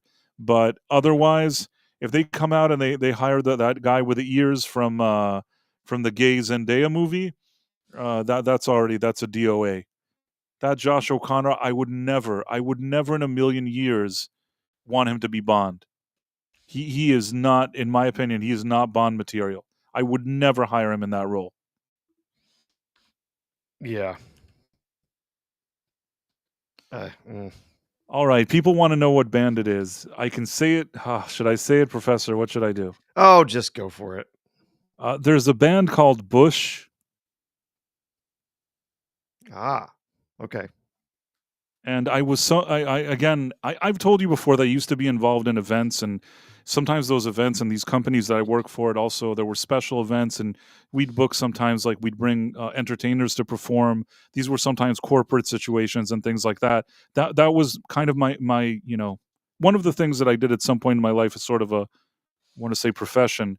So there was some event, and that guy was there, and I didn't recognize him, and I just said, "Oh, you can." He had a guitar because it was a smaller area, and he was with a guitar, and I heard him play a little, and I play guitar, so I'm like, "Wow, that's really good." Do you do that professionally? And he's like, "I'm from Bush." I'm like, "Okay." I'm like, "Come on, what do I know? Even if I listen to Bush, what do I know what their guitar player looks like? I don't even know his name, even now." Yep. What can I do? I did the best I could under the circumstances, you know what I mean? I'm working too, you know what I mean? It's not like he's there probably like sipping a martini. I'm actually doing work. Well, what do I know? Tried my best. Yeah. I have not had someone was talking about my brush with fame. I have not had very many brushes with Why fame. that was a No, legitimate brush what you not said. not not with, not that weren't, like, organized events, like, going to a signing with, William Shatner or something. I've done that, but, uh, the closest brush I have with fame is that I went to school with, uh, Nick Wheeler of All American Rejects. There you go. Okay, that's pretty cool. Yeah. So, yeah, he was like, he wouldn't remember me from anybody. He was, like, 3 grades below me, but, I knew him. He was in the band, and Um, I know a few people that he knew, and whatever. He used to come into. I had a bunch of bunch of friends that worked at Radio Shack. Remember Radio Shack? Oh, I remember, I yeah. had a bunch of friends that worked at Radio Shack, and he would come into Radio Shack all the time and buy little parts and stuff for things he was making and That's pretty stuff like cool. that. I had So a Radio Shack where I live, uh, maybe like 10, 15. I don't even know when it was. Maybe this is like 15 years ago. They had a Radio Shack still here. And it was like, it was at a time when they were closing. And in my area where I live, there was one. And because they were closing, they had this like final sale. And I went in and they had all this stuff that usually would cost maybe like $10 for like $1. They were just trying to get rid of everything. I think I got like batteries that lasted me for like many years. Many years, those batteries, like, I kept them in the fridge because there were so many batteries I got for cheap. I don't know why I bought all those batteries. And I bought, like, they had, like, flash drives and I don't know what, like, oh yeah. any stupid thing they had, I just went and bought it. It was, like, the best sale ever, but, you know, I was kind of sad. It's not that I really had anything from Radio Shack, and today when you have, like, Amazon Prime, you don't really need Radio Shack anymore because you just know the part and you order it, but there was something charming about Radio Shack. Yeah. You could go in and buy your radio controlled cars, and then in the back they had transistors and resistors and all sorts of different stuff that you Tandy could computers, I think they Tandy had. yeah, Tandy was a Radio You could Shack get a brand, yeah. Tandy computer at, Oh, Radio yeah. Shack, couldn't you? Oh, yes, you could. Yep. Yeah, they had all kinds of wild stuff there. Yeah, I had a bunch of friends that worked at Radio Shack. In fact, I was one of a whole group of friends. I was one of the only ones that never did work there. Uh, somebody was saying stuff in the chat that they like Bush more than ever. I think I only know one song. What do they sing? Gasoline, Vaseline. No, Vaseline is STP. Gasoline. What do I know? Is there a song Gasoline? Oh, I don't remember. What's their song? There's like one big song. It's not Vaseline. Vaseline would be I think that's Stone Temple Pilots. Okay, now I have to check it out. Bush band hits. Glycerin. Sorry. Glycerin. Yeah, there you I knew there was something. gasoline, glycerin. It's all the same. Yeah, it was close enough.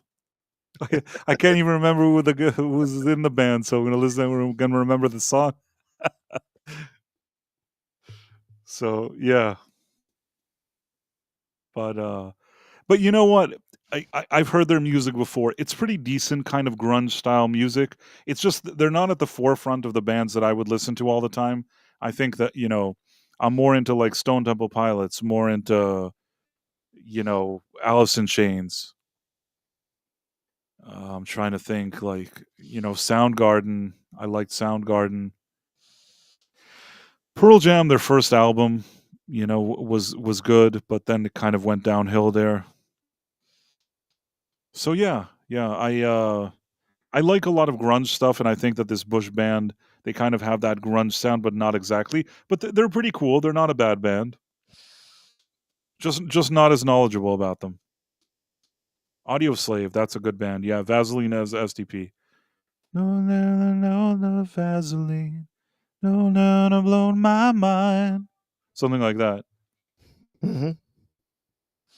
I'm so happy that I saw Scott Weiland when he was alive. I saw him perform twice.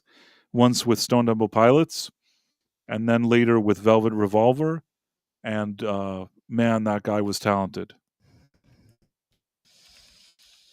He Yeah. his life didn't end in the best way, but he was a super talented guy. Oh no, we haven't come back around to people hanging from doorknobs, have we? No. Okay. Oh, thank God. Although the lead singer of Audio Slave, which is the same one from Soundgarden, he did unfortunately not from a doorknob, but they did find him kind of Oh deleted no. in his own room. Yeah. Oh no. No. We're gonna have to find find Robot Head. Robot had said that he had a beer with Chris Cornell, which I'm really jealous of. I always wanted to see a show of his. That's really my one regret, is that I kept saying to myself, when I get a chance, I should see Chris Cornell performing. And each time, sometimes there were opportunities and you don't do it, and you just think, well, I'll get him next time. He'll be here next time. And there was one specific case that came like months before his death that a friend of mine called and said, "Oh, he's going to be in your area. You're not going to go see it." And I'm like, "Yeah, maybe I'll go see him." And I ended up not doing it. And man, did I regret it. Man, did I regret that I never got to see Chris Cornell. That guy was like one of the best vocalists of the past, 50 years. He was just such an amazing rock vocalist. And that's some.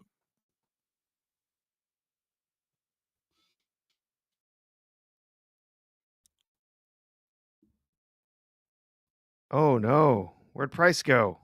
Oh, here he is. He's back. Got booted out, He's and I back. lost all the He's back. people in the chat. Yep. Well, so far I'm still all right. So Istophobos said he's seen Cornell over a dozen times, mostly with Soundgarden. Love him. Really jealous of you. That's the one thing that I really wanted to, and I didn't do it, and I regret it. Sometimes you don't make a decision at the time you need to. I just didn't see it coming. You know what I mean? Like I didn't. I. He was a guy that sort of overcame all of his demons. I see the professor is gone. I hope I'm not gone. Spoke too soon. As soon as I said, "Hey, I'm still doing well," browser. He seemed to have overcome all of his demons, and he seemed to be doing so well that I just didn't even think of the possibility that they would find him deleted. I really didn't see it coming, and that's why I am stupid and I didn't go see him perform, and that really bothers me. I also, there's a part of me that's sad that I didn't see Lane Staley, but that would have been more difficult in those years to see him. But I regret not seeing a show with him also. I saw Alice in Chains later, but they didn't have him in the band. And William Duvall, he does a decent job. They do a decent job even without Lane. It's just not exactly the same thing. They have some cool new material they've done, and I don't hate their catalog even of newer music. But man, Lane Staley was really just one of a kind. I wish I would have seen Staley like really in the early days, because that's when he was at his peak. Just he took so much drugs and stuff that he deteriorated pretty quickly. So I think the best shows you can watch is like videos of him in the early days. You could tell what a powerhouse he was, but he really, his life really went down the drain very quickly. Mhm. Are you there, Professor? I'm here. I'm here. Can you not Um, hear me? Oh, I can hear you. Sorry, okay. brain fart. It's the No, that's Velvet fine. Revolver cover girl. I don't know what people are talking about here. Um, Mark Sandman. I'm trying to think. Mark Sandman. Remind me? I don't remember Mark Sandman. I'm trying to think who that was. In any case, yeah. So we were talking about Jeff Bezos and Amazon. I don't have much hope. I think that I'll give them the benefit of the doubt a little bit to see what decisions they make. But to date, they haven't impressed me. Almost everything they've touched, unless like Reacher, they didn't think that would be good, and it ended up being good. And then what did they do?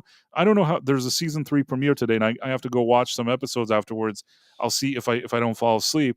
But basically, what they did is that in season 2 they immediately surrounded Reacher with a bunch of like women that are doing stuff.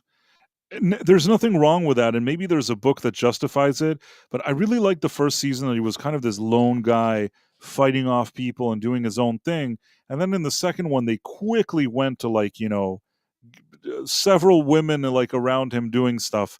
It's not that it was bad. I just felt that I didn't love that direction. I kind of like the lone, I don't know, it's not a lone gunman, but you know what I'm saying. They had a I like the charm of the original first season more than what they got in the second season of Reacher.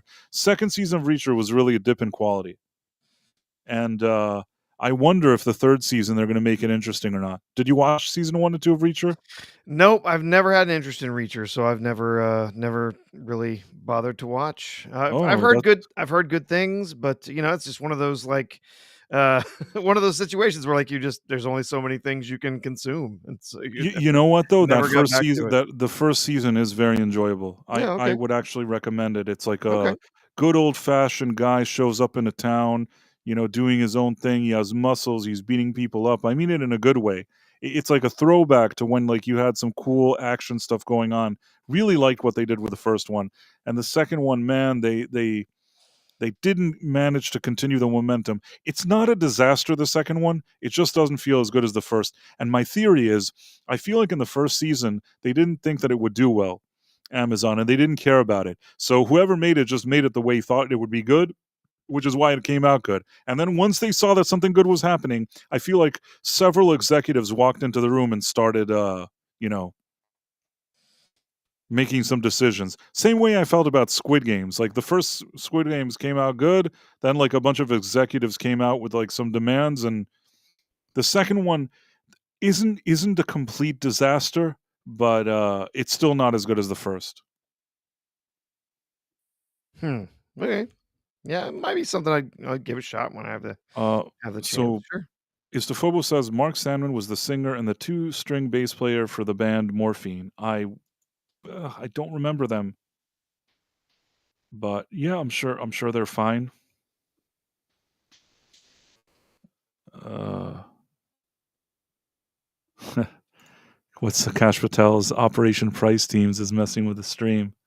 Maybe because I said that thing about the moon. Hey, I'm sure Kash Yeah. Patel agrees with me about the moon. Who knows? Yeah, nobody knows. So I think there's that. And then just for sort of a final kind of story, there's this whole Avowed thing. Oh gosh, yeah. Is this is another one of those disasters? As far as I can tell, the game has not been a huge disaster. It seems like it's just not catching on. Just people aren't down for playing it. There's been a few people that have been playing it. I've caught a couple of streams, watching people playing it. It just doesn't seem all that interesting. It just doesn't seem all that fun, to be honest. Uh, it seems kind of cookie cutter and bland. And there's already been some controversy that's had to do with it over, uh,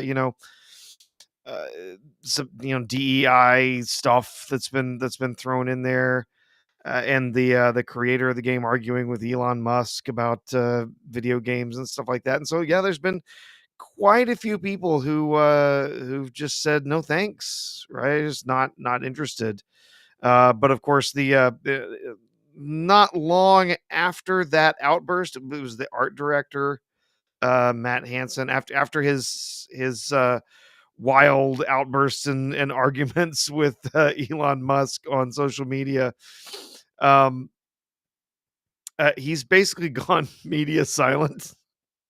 So I think maybe some people said, "Please don't ruin our game. Yeah, Please, no, he please disappeared don't off the face of the Please earth after please that do not Elon Musk destroy thing. our game, you dumbass, because a bunch of other people have already done this to other games, and it's just ruined their studios."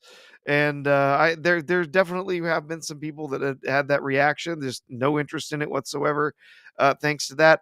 I just honestly, some of that is, definitely affected how how I might perceive the game. They also did a bunch of stuff with like pronouns and stuff, putting that in the game that people were arguing about. And like, apparently they made the pronouns an option. You could turn that on or off in the game. That might have been something at the last minute that they did after after the whole blow up online. I don't know, but it seems a bit like a backtrack. You know that. It feels like they were trying to do some kind of backtrack, but the damage was done. I feel like the second that guy said that, they must have lost at least some business. Yep. Yep. And so not only that, but yeah, they had to change their game after the whole blow up. They had to go take, give the option to take the pronouns out. I think, I believe, who was it? It was probably Grums, I think, that I saw was saying, "Hey, this is a win." We got them to go in and change their game. So that's something. But yeah, I think maybe the days of these creators having blowups online and saying, "Well, if you don't like it, don't play our game." I think that might have ended. I think a lot of these people are realizing that they are screwing themselves over. They are ending their careers. They're destroying studios by forcing this stuff into these games, and even worse, going out and arguing with fans over whether this stuff belongs in their games or not. I've also been seeing that the new Civilization has been getting a pretty tepid reception out there as well. I let's see. What studio produced Avowed? It's called Obsidian. It's the name of the studio. Jeanette, that's the studio that made that. They've made some pretty good stuff in the past. Um, let's see. I'm trying to remember what the last game was. Let's see. I can look it up real quick. Obsidian. The Outer Worlds was one of their earlier games they made. Came out a few years ago. It was quite good. They were also responsible for the Pillars of Eternity series of games, which some people were really big into. Yeah, they were also kind of their big launching point. They were responsible for the Knights of the Old Republic too. Of course, this is decades ago, so totally different team of people, right? that made that. Knights of the Old Republic 2, which was good but not great. There was a whole controversy with there was a bunch of content that ended up getting cut from the game because they couldn't deliver it on time. And then the next big thing for them was Fallout New Vegas, which is someone I saw someone in the chat said it's no New Vegas. No, it's not a New Vegas. New Vegas was extremely well received at the time. This has not been. But Outer Worlds was pretty good. It was very fun. It was an interesting take on that genre. Avowed looked good. Honestly, even seeing the gameplay stuff now, I think the game looks really good. I think the engine that they built for it, or maybe they're using, I don't know if they're using, another engine, but uh, the Avowed game looked really good. Uh, but no, the actual gameplay, I guess, is falling pretty uh, far down, and the story is also pretty terrible. It seems like I've heard. I think they're going to be making an Outer Worlds too. So I don't know. Maybe if they can pull things back together, I would like to play that. I really did enjoy the first Outer Worlds. It was quite fun. But the comics division would disagree with me about Avowed. About what, RG? Uh, about the what it looks like or the gameplay, or I don't know. I haven't played it. So, oh, you think it sucks. Okay, yeah. No, I have not heard a lot of good things. But some of the gameplay looked fine. I thought it looked good, the engine at least, and the visuals. But that's just one element of it. Having not actually played it myself, I couldn't tell you. All I know is some of the reviews that I've seen, some of the gameplay that I've seen, and yeah, it looks underwhelming gameplay wise, and a lot of people have borne that out in their reviews. So, not something I'm in a rush to go out and play. Yeah, honestly, I just don't get as much time to play games as much these days, and especially during this particular time of year. The spring semester for me is fairly busy too. So I don't get a lot of time to play stuff. So I hey, maybe basically may, don't. maybe it'll just show up on the old the PlayStation Plus or whatever for free eventually. And I'll give it a try then. But I uh, don't play games at all, unfortunately, these yeah, days. The only game I played in the past year or so is that I played Black Myth Wukong because I felt that everybody was saying it was good, so I made an effort and I actually, did some playing of that game.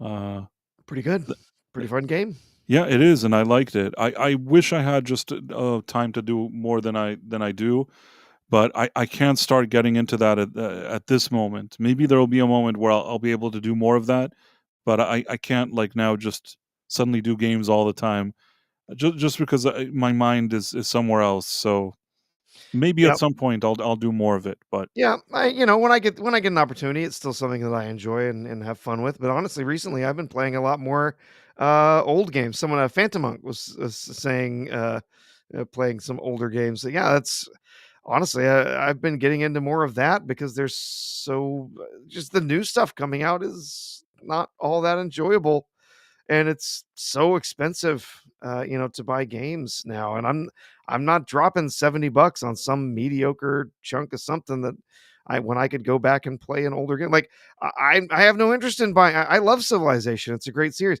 I have no interest in picking up Civilization 7 for $80 and then spending another 80 on all the DLC that they drip out over the next 2 years.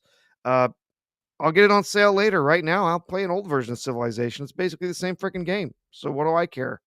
If there's a new one, I'll go back and play Civilization 4. That one was excellent. I'll go back and play that one.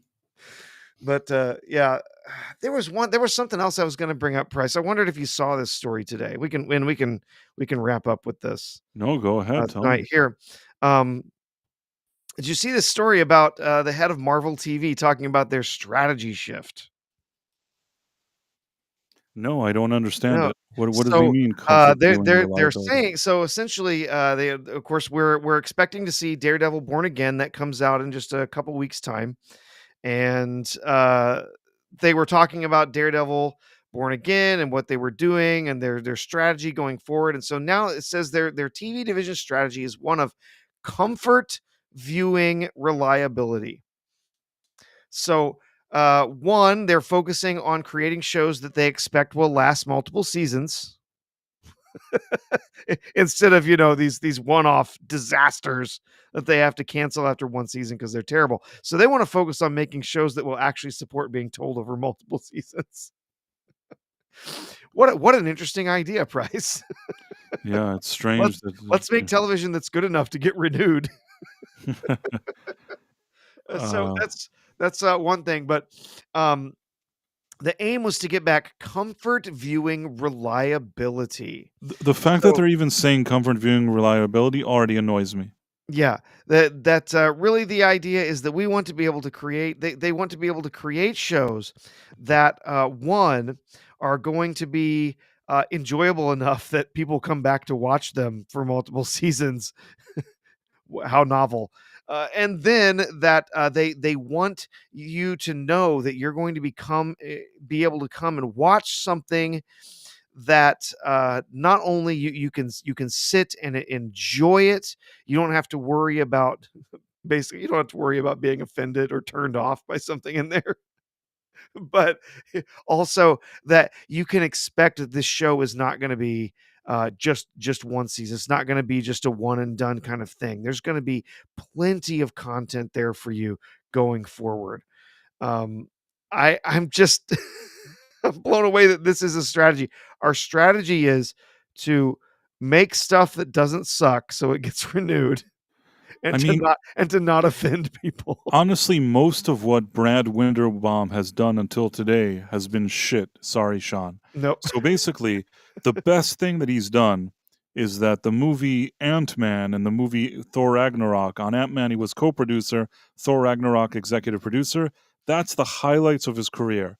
Now after that, he was the executive producer on Black Widow, executive producer on the Hawkeye show, executive producer on Moon Knight, producer of Thor Love and Thunder, executive producer Miss Marvel, executive producer Werewolf by Night. I admit I didn't watch that one.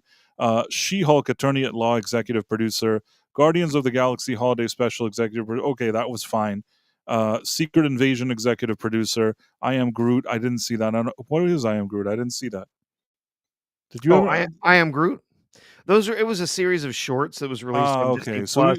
They were little sort of they were really kid focused. They were, G-rated. It was baby Groot running around doing silly No stuff. worries, no worries. So Yeah. Loki executive producer, Echo executive producer, X-Men 97, I guess people do like that. Agatha All Along executive producer, What If executive producer, and your friendly neighborhood Spider-Man executive producer. Basically, from like a list that I just gave you of like 30 titles, all of them have been crap, like the crappiest that Marvel has like created, except for maybe like Ant-Man 1, Thor Ragnarok maybe, and like the Guardians of the Galaxy holiday special that he was somehow tied to those three. All the rest were absolute disasters. Like, why is this guy even talking to me about comfort food television, whatever he's talking about? Like, I think I would be comforted if he was like, terminated, employment. I mean, not You understand what I mean? Like, Yes, I yeah. would be I would feel comfortable if his employment was terminated. You know, sorry, I know I'm a salty asshole. Sorry, Sean, but I'll say that like I'm so tired of seeing these kind of jerk offs that get like a million roles, keep failing upwards.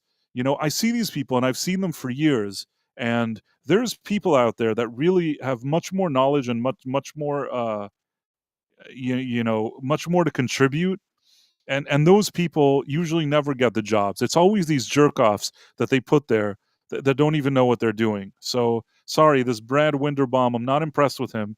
I am not, impressed with anything that he has to say. And when it comes to Daredevil, listen, I'm going to give it a chance. They brought, at least one person there from the Punisher Netflix thing. So I'm hoping that somebody there is going to make something that's not crap. I'm really, really hoping.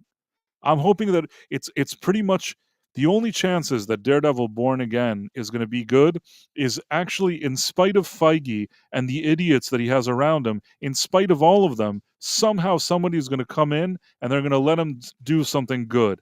That's what I'm hoping. Do you get what I mean? Like, Yes. that's my hope, that somebody's going to come in, not pay attention to any of these idiots, and do something good. Because if he has to listen to these guys, I think this show is going to be crap.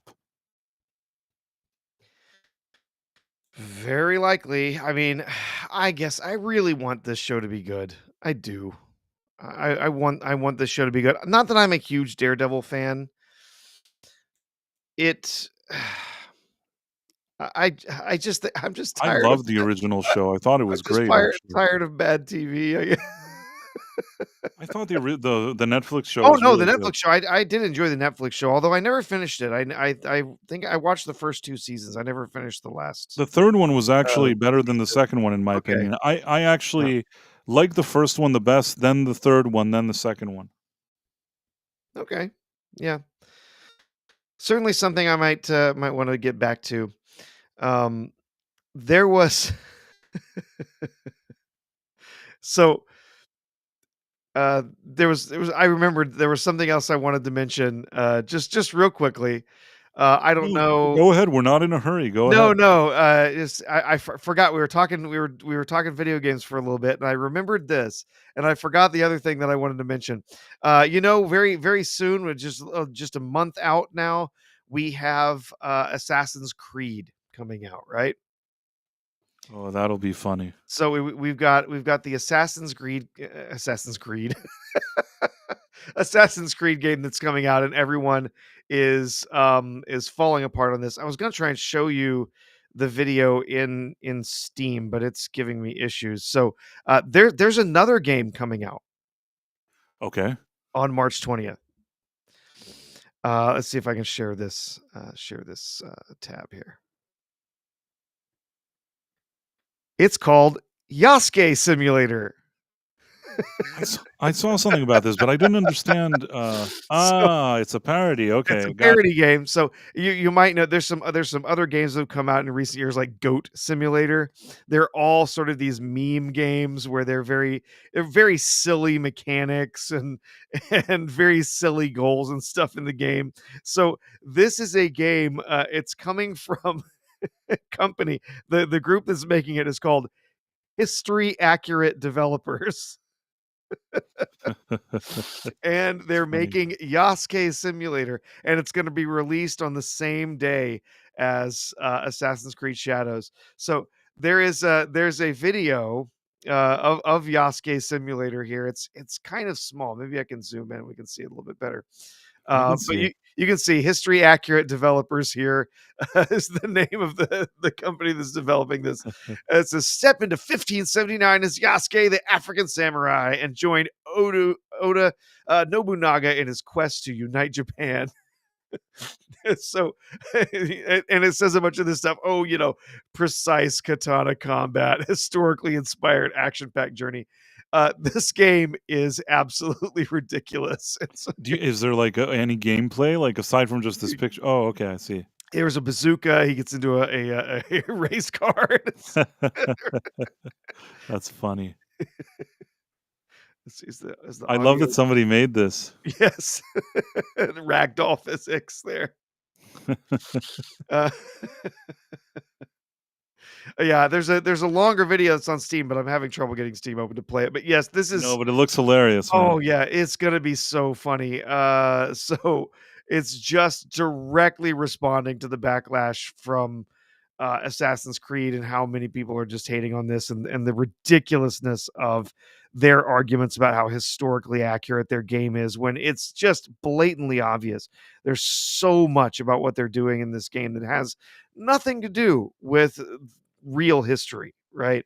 And so yeah, now there's this company making this game, and apparently it's getting a huge reception. There's tons of people who are trying to or who are wish listing the game already and waiting for it to come out. So I wish there were more clips that were playable here because it's not letting me get the ones out of Steam to play. So, but yeah, the it looks quite funny. If you're at all interested, yeah, if you can open up Steam, yeah, should they look at the forum for the game? Yes, it's absolutely hilarious. They're really trolling this game hard, and it's going to be really funny to see the response.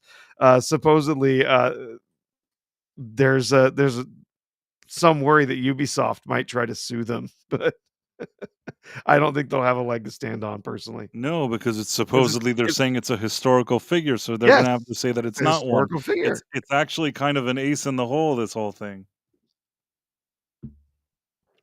But, what was I gonna say? You know what? I did wanna tell you something at the beginning, that, today, I was wearing, like, pants with a belt, and when I sat down to do the stream, I felt that the pants were kind of, I don't know, I loosened the belt a little, and I think that that's what happened to Mark Hamill. He probably sat down and decided to, like, loosen his belt when he was sitting Yeah. around laughing at Trump jokes, and then, he went up into the podium in that BAFTA event, and he forgot that he didn't tighten his belt back up. So that's probably why his pants fell while he was talking.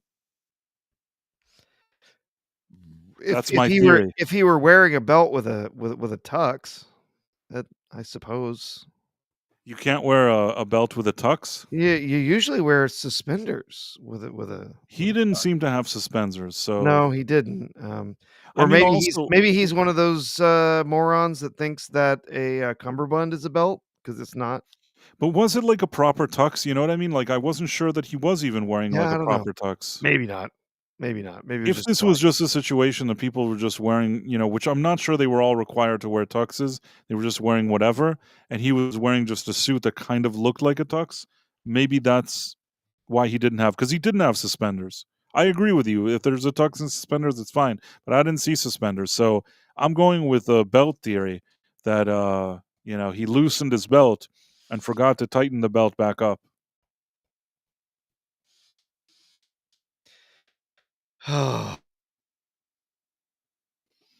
Strange guy. He is. It's funny that, like, we got under the same roof, like, both Tennant and Hamill that have both, kind of become super annoying.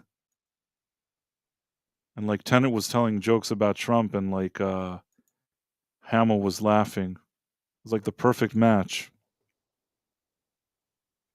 Like, finally they found each other with their TDS. They could enjoy, like, jokes together and stuff. Yeah, by the way, the video that I did today for that, for that. It's just because I saw this article that annoyed me. I don't know if you watched the video for Brave New World. Yeah. That video that let me see if I can find it.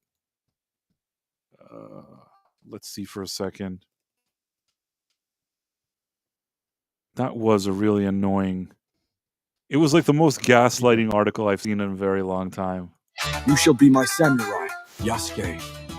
You will help me unify Japan. Go now to the east. Fight your way up to Takatenjin Castle, controlled by the Takeda clan. Foreigner.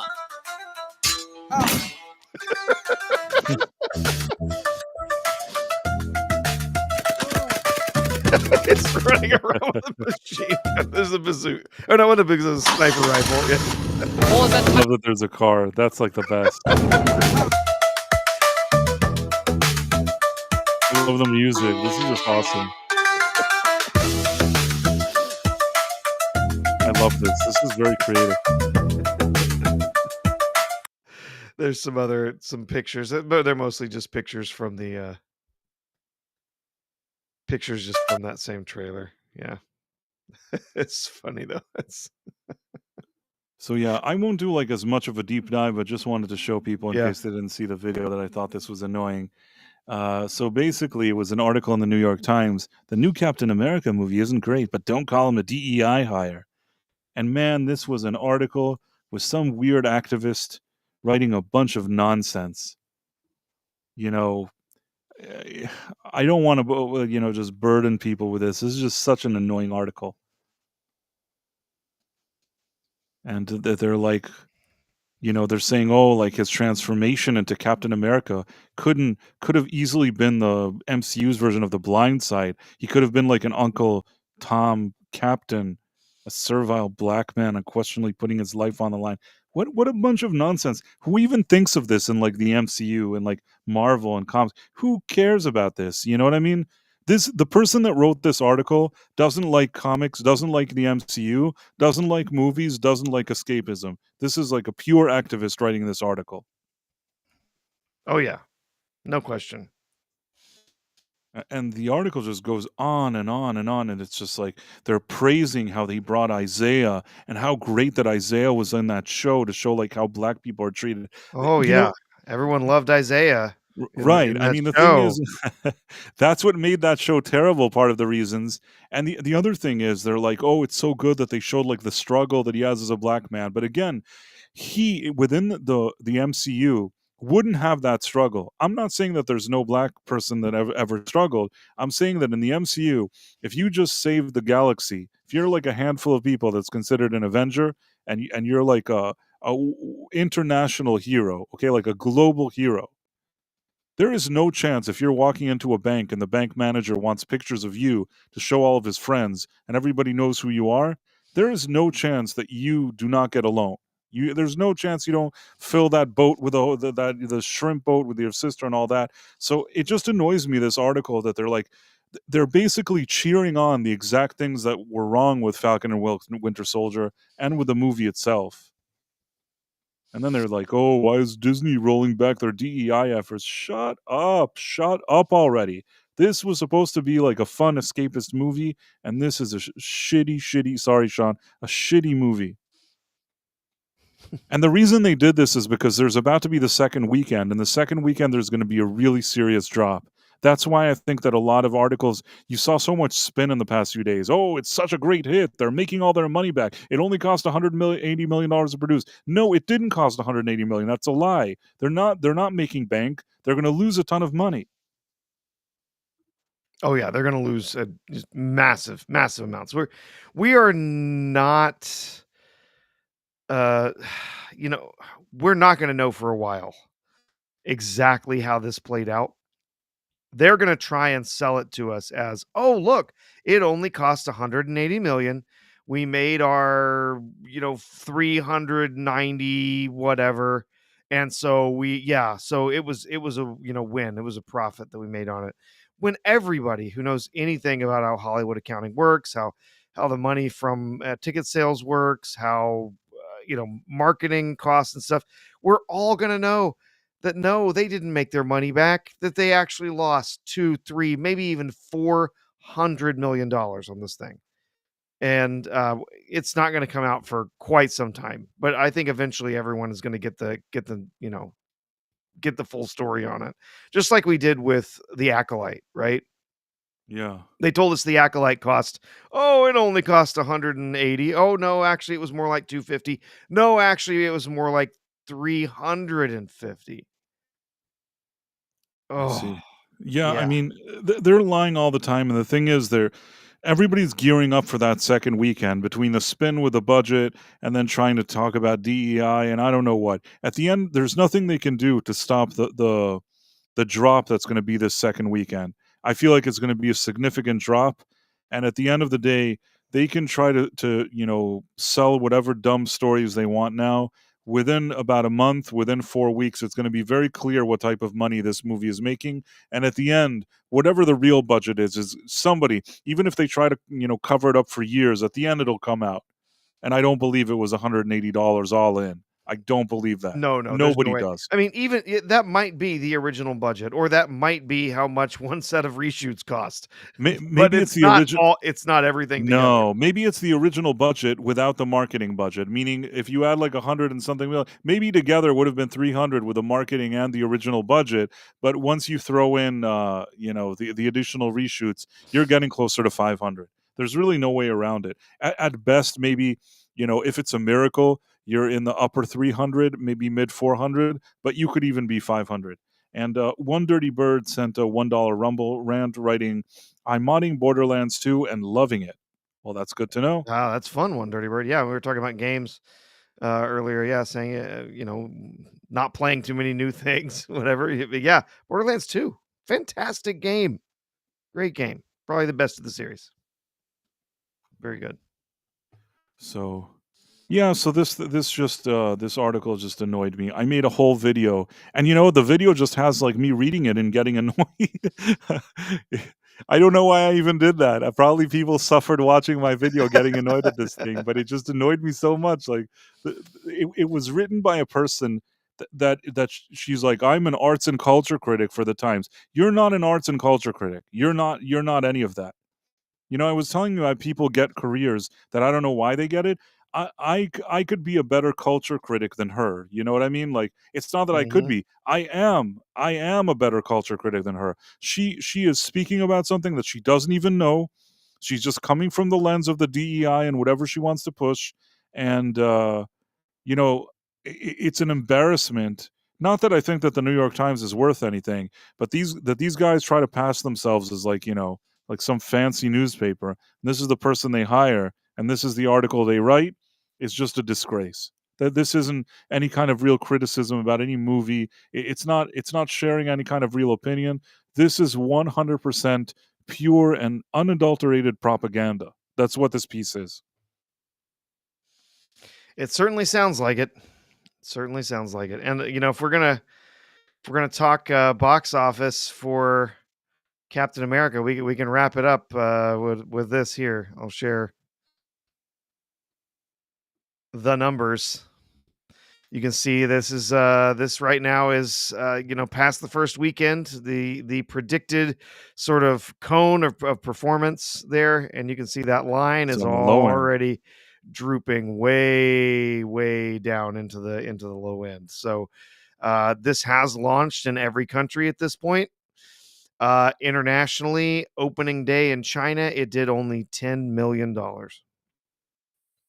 It's not going to get any better. They cannot expect to do great business in China. I think they really thought if they could, get it in China, it's going to be huge. Opening day in China, they tried to hide Anthony Mackie on the miserable. Posters. They did. They tried to hide him so that maybe the Chinese will go see it, but it didn't help. Yeah. So, yep. I'm thinking this box office, we're probably going to end up. I had initially predicted 450. I think we may not even break the 400. It may be closer to 350. It's looking just disastrous. We're not really going to know for sure until we get that second weekend, but I'm betting that second weekend. Right now, I think there were analysts that were predicting around a 66 to 67% drop. I think it's going to be closer to the 70, if not worse. I don't think anyone's interested in this. I don't think anybody is excited for it. I think word of mouth has gotten around that this is a waste of time and that it's not a good film, regardless of what anybody in the media might say. And so I love this. The Gord King, you've got to do better, China. You've got to step up. Yes, you that's got the to best do quote better. I've seen. Yeah, it's great. Yes. I love it. Nice. Good one, man. The Big Ship, a $650 million budget with a likely box office of 350. That's nearly a 500 million loss. Half a bill. Yep. It's going to be a huge loss. They're not going to admit it. They're going to try to spin it. Yep. China has that Captain America must die in China thing going. Yeah. This is going to be a loss of sorts, like the question is how many hundreds of millions of dollars are they losing? That's really the point here. Yeah, I mean they're going to lose money in one way or another. This is going to be a flop. It is a flop. No matter how they want to try and add this up. Even if you say, all right, well, the movie, even if, it only cost 180 million. There wasn't a lot of money in Reaches, whatever. It only cost 180. Well, that still means, right? It needs to do 360 to break even. And that's not Right. counting the marketing. And I think it's barely gonna. If it makes it to 360, it's gonna barely get there, and that won't account for the marketing. Which I guarantee you, having seen how much marketing they've been doing for this, that marketing budget is probably close to I $200 million. thought that they would make between 400 to 500, maybe like Yeah, 450, maybe 400 to 450. There is still a chance of that theoretically. I don't know. possible. Maybe. It's possible, Is the but Phobos the not. Snow White will beat it? What, by losing more money? Yes, no, I will lose more money. Yeah, I think we have a really good chance of Disney, as corporate, with all of their properties, losing over $1 billion in theaters this year. Is the Phobos says they're going to buy 50 million uh, tickets themselves. Anything is possible. I mean, they could buy tickets. It's not impossible. The truth is, and I've told you this before, as much as we get annoyed with all of their flops and their lies, the truth is Disney, I don't know, maybe because they're so big and they have so many assets beyond even the parks and the movies, they can make a lot of stupid decisions and do a lot of dumb things and they'll still be okay. Even if they lose $1 billion in all those movies, they'll still be okay. Unfortunately, it's almost like, I'm not saying that they're too big to fail and they can never fail, but they are very big and they're almost too big to fail. Let's put Yeah. it that way. Well, I think you're right in a lot of ways, but if those losses keep stacking up, eventually they're going to run out of money, and it's not just the money from their business itself, for their movies and stuff. It's also whether people are businesses are willing to come to them to help fund. They have to get loans and stuff to be able to fund a lot of these productions. If people are going to be gun shy, all you lost $1 billion in the you lost $1 billion in theaters last year. We're not really sure if if we want to lend you money for that. If they're losing all of that money, there's going to be shareholders are going to get very, very upset. And it also seems like in the past, Disney could reliably count on making a ton of money, no matter what happened in theaters, no matter what happened elsewhere, that they could make a ton of money and cover anything that happened by getting that money from their parks. By the And way, that is drying up too.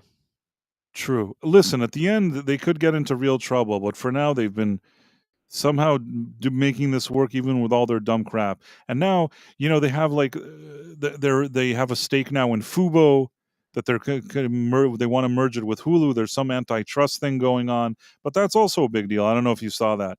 They're continuing to make moves that make them money. Maybe stuff like their ESPN and their sports. There is stuff that generates money for them that I guess gives them a lot of a security net even with all their crap. Maybe it won't last forever, but they've managed to get until here with all their, whether they lose money or make money at the box office, they still manage to somehow make this thing work. Pyromancer says they did 2 reshoots, one of which the actor said was almost a whole movie itself. The budget is at least twice that 108 million. Yeah, I believe that. I really, really believe that.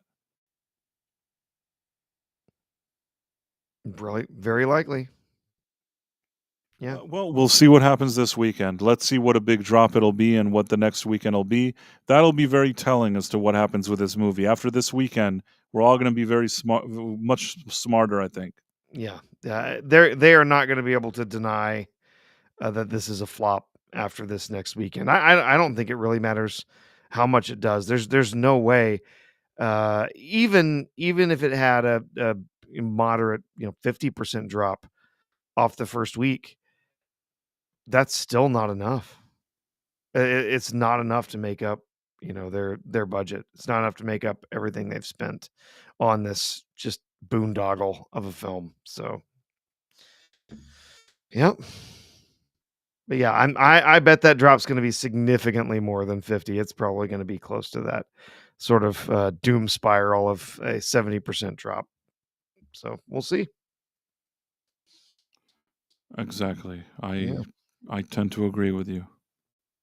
And I guess yeah, now maybe we can just say goodbye to some people.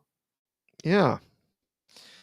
Let's we'll look over here at Rumble first to say thank you to those of you over there viewing on Rumble. We appreciate you being here. 59, nearly 60 people watching over on Rumble. That's awesome, and we're glad to I mean, see you. at some point we had more Yeah, at the peak here, I think between the streams we had like, 130 or something, or there was a moment, but yeah. yeah. Um, it's Phobos joining us over on Rumble as well as on YouTube. Thank you.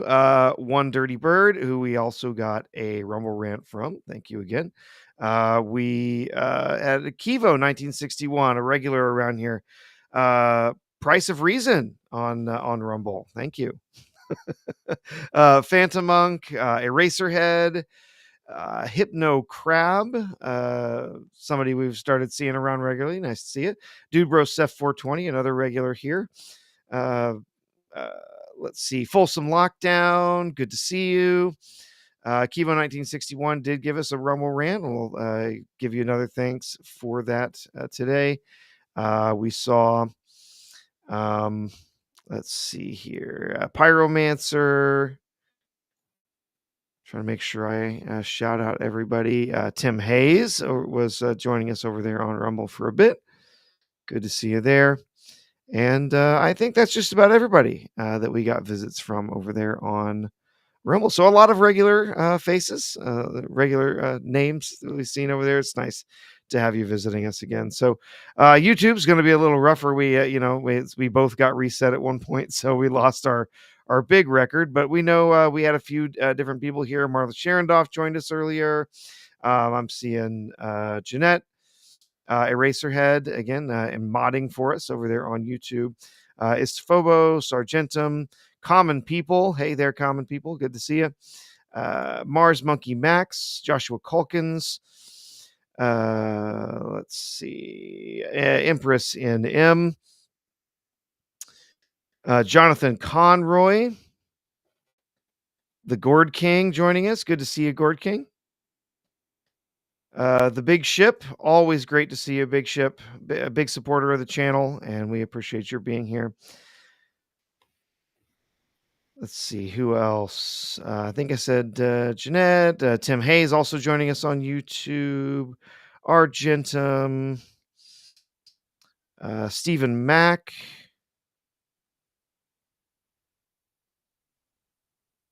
See if we got anybody. There's also Adam Gray, also again wrenched, joining us here. Good to see you. Anybody else? Are you seeing any other names there that I missed, Price? I don't think so. And if, of course, we forgot anybody, very sorry about that. But we love having you all here. And yeah, we had some resets and whatever. But if we missed you today, we'll definitely get you next time. Yeah, let's see. Oh, Cosgrove. I think I missed Cosgrove. Cosgrove. See you there. I have no dick. Do you said that? Void King. No, I didn't get to Jeanette. I have no dick. Yeah. Void King, Jeanette, Joshua Calkins, Eraserhead, Tim Hayes, Captain Storm Palsy. See Captain Palsy there. Argentum. Yeah, I think we got a lot on the Big Ship. Yeah. Phobos, of course. Common People. I think we got a lot of people. If we miss somebody, I'm really sorry, and we'll get you next time. So I guess on this very positive note, we can say goodbye and thank you all for hanging out with us. Yeah, it's always great seeing you here, and great seeing getting feedback in the chat and talking about all kinds of stuff. It was definitely a strange stream with a lot of twists and turns. What a long, strange trip it's been. I like how we started at Kash Patel and then ended up like on the moon, Yeah, Ended the up with a bicycle moon, guy in the recreational drugs, fentanyl. so, Yikes! Yeah, that was a trip. Well, that it was great taking that trip with everybody. It's good to the see you final all. thing I wanted to tell you before we go is that Journey, without Steve Perry, is not Journey. And they got some like guy that like he's from the Yeah, Philippines and he kind of imitates him. It doesn't work for yeah. me. Just No, wanted you to know it doesn't work it's for me. not the same. No, it's not Not the the same. same. Not the Steve same. Perry is Steve Perry. It's not even a band that I listen to often, but there's one thing I can say is Steve Perry had a very unique voice when he was singing their Yes. songs. Yeah. He is the voice of that band. Without him, it just doesn't work for me. But that's my Well, personal it's like opinion. Queen without Freddie Mercury. It's just Exactly, it's not Queen. exactly. So, no, I if now like I could see them with their, the guy from the Philippines, wouldn't be excited personally. Yeah. But that's just me. Yeah. Nothing personal against the guy from the Philippines. Like, just he's not Steve Perry, and he doesn't Yeah, have that same it's vibe. just not the same. It's not the same. So, yeah. All right. Well, just wanted Agreed. to clarify that before Yeah. we head out. And now that I've done that, we can go. All right. Good night, everybody. All right. Bye.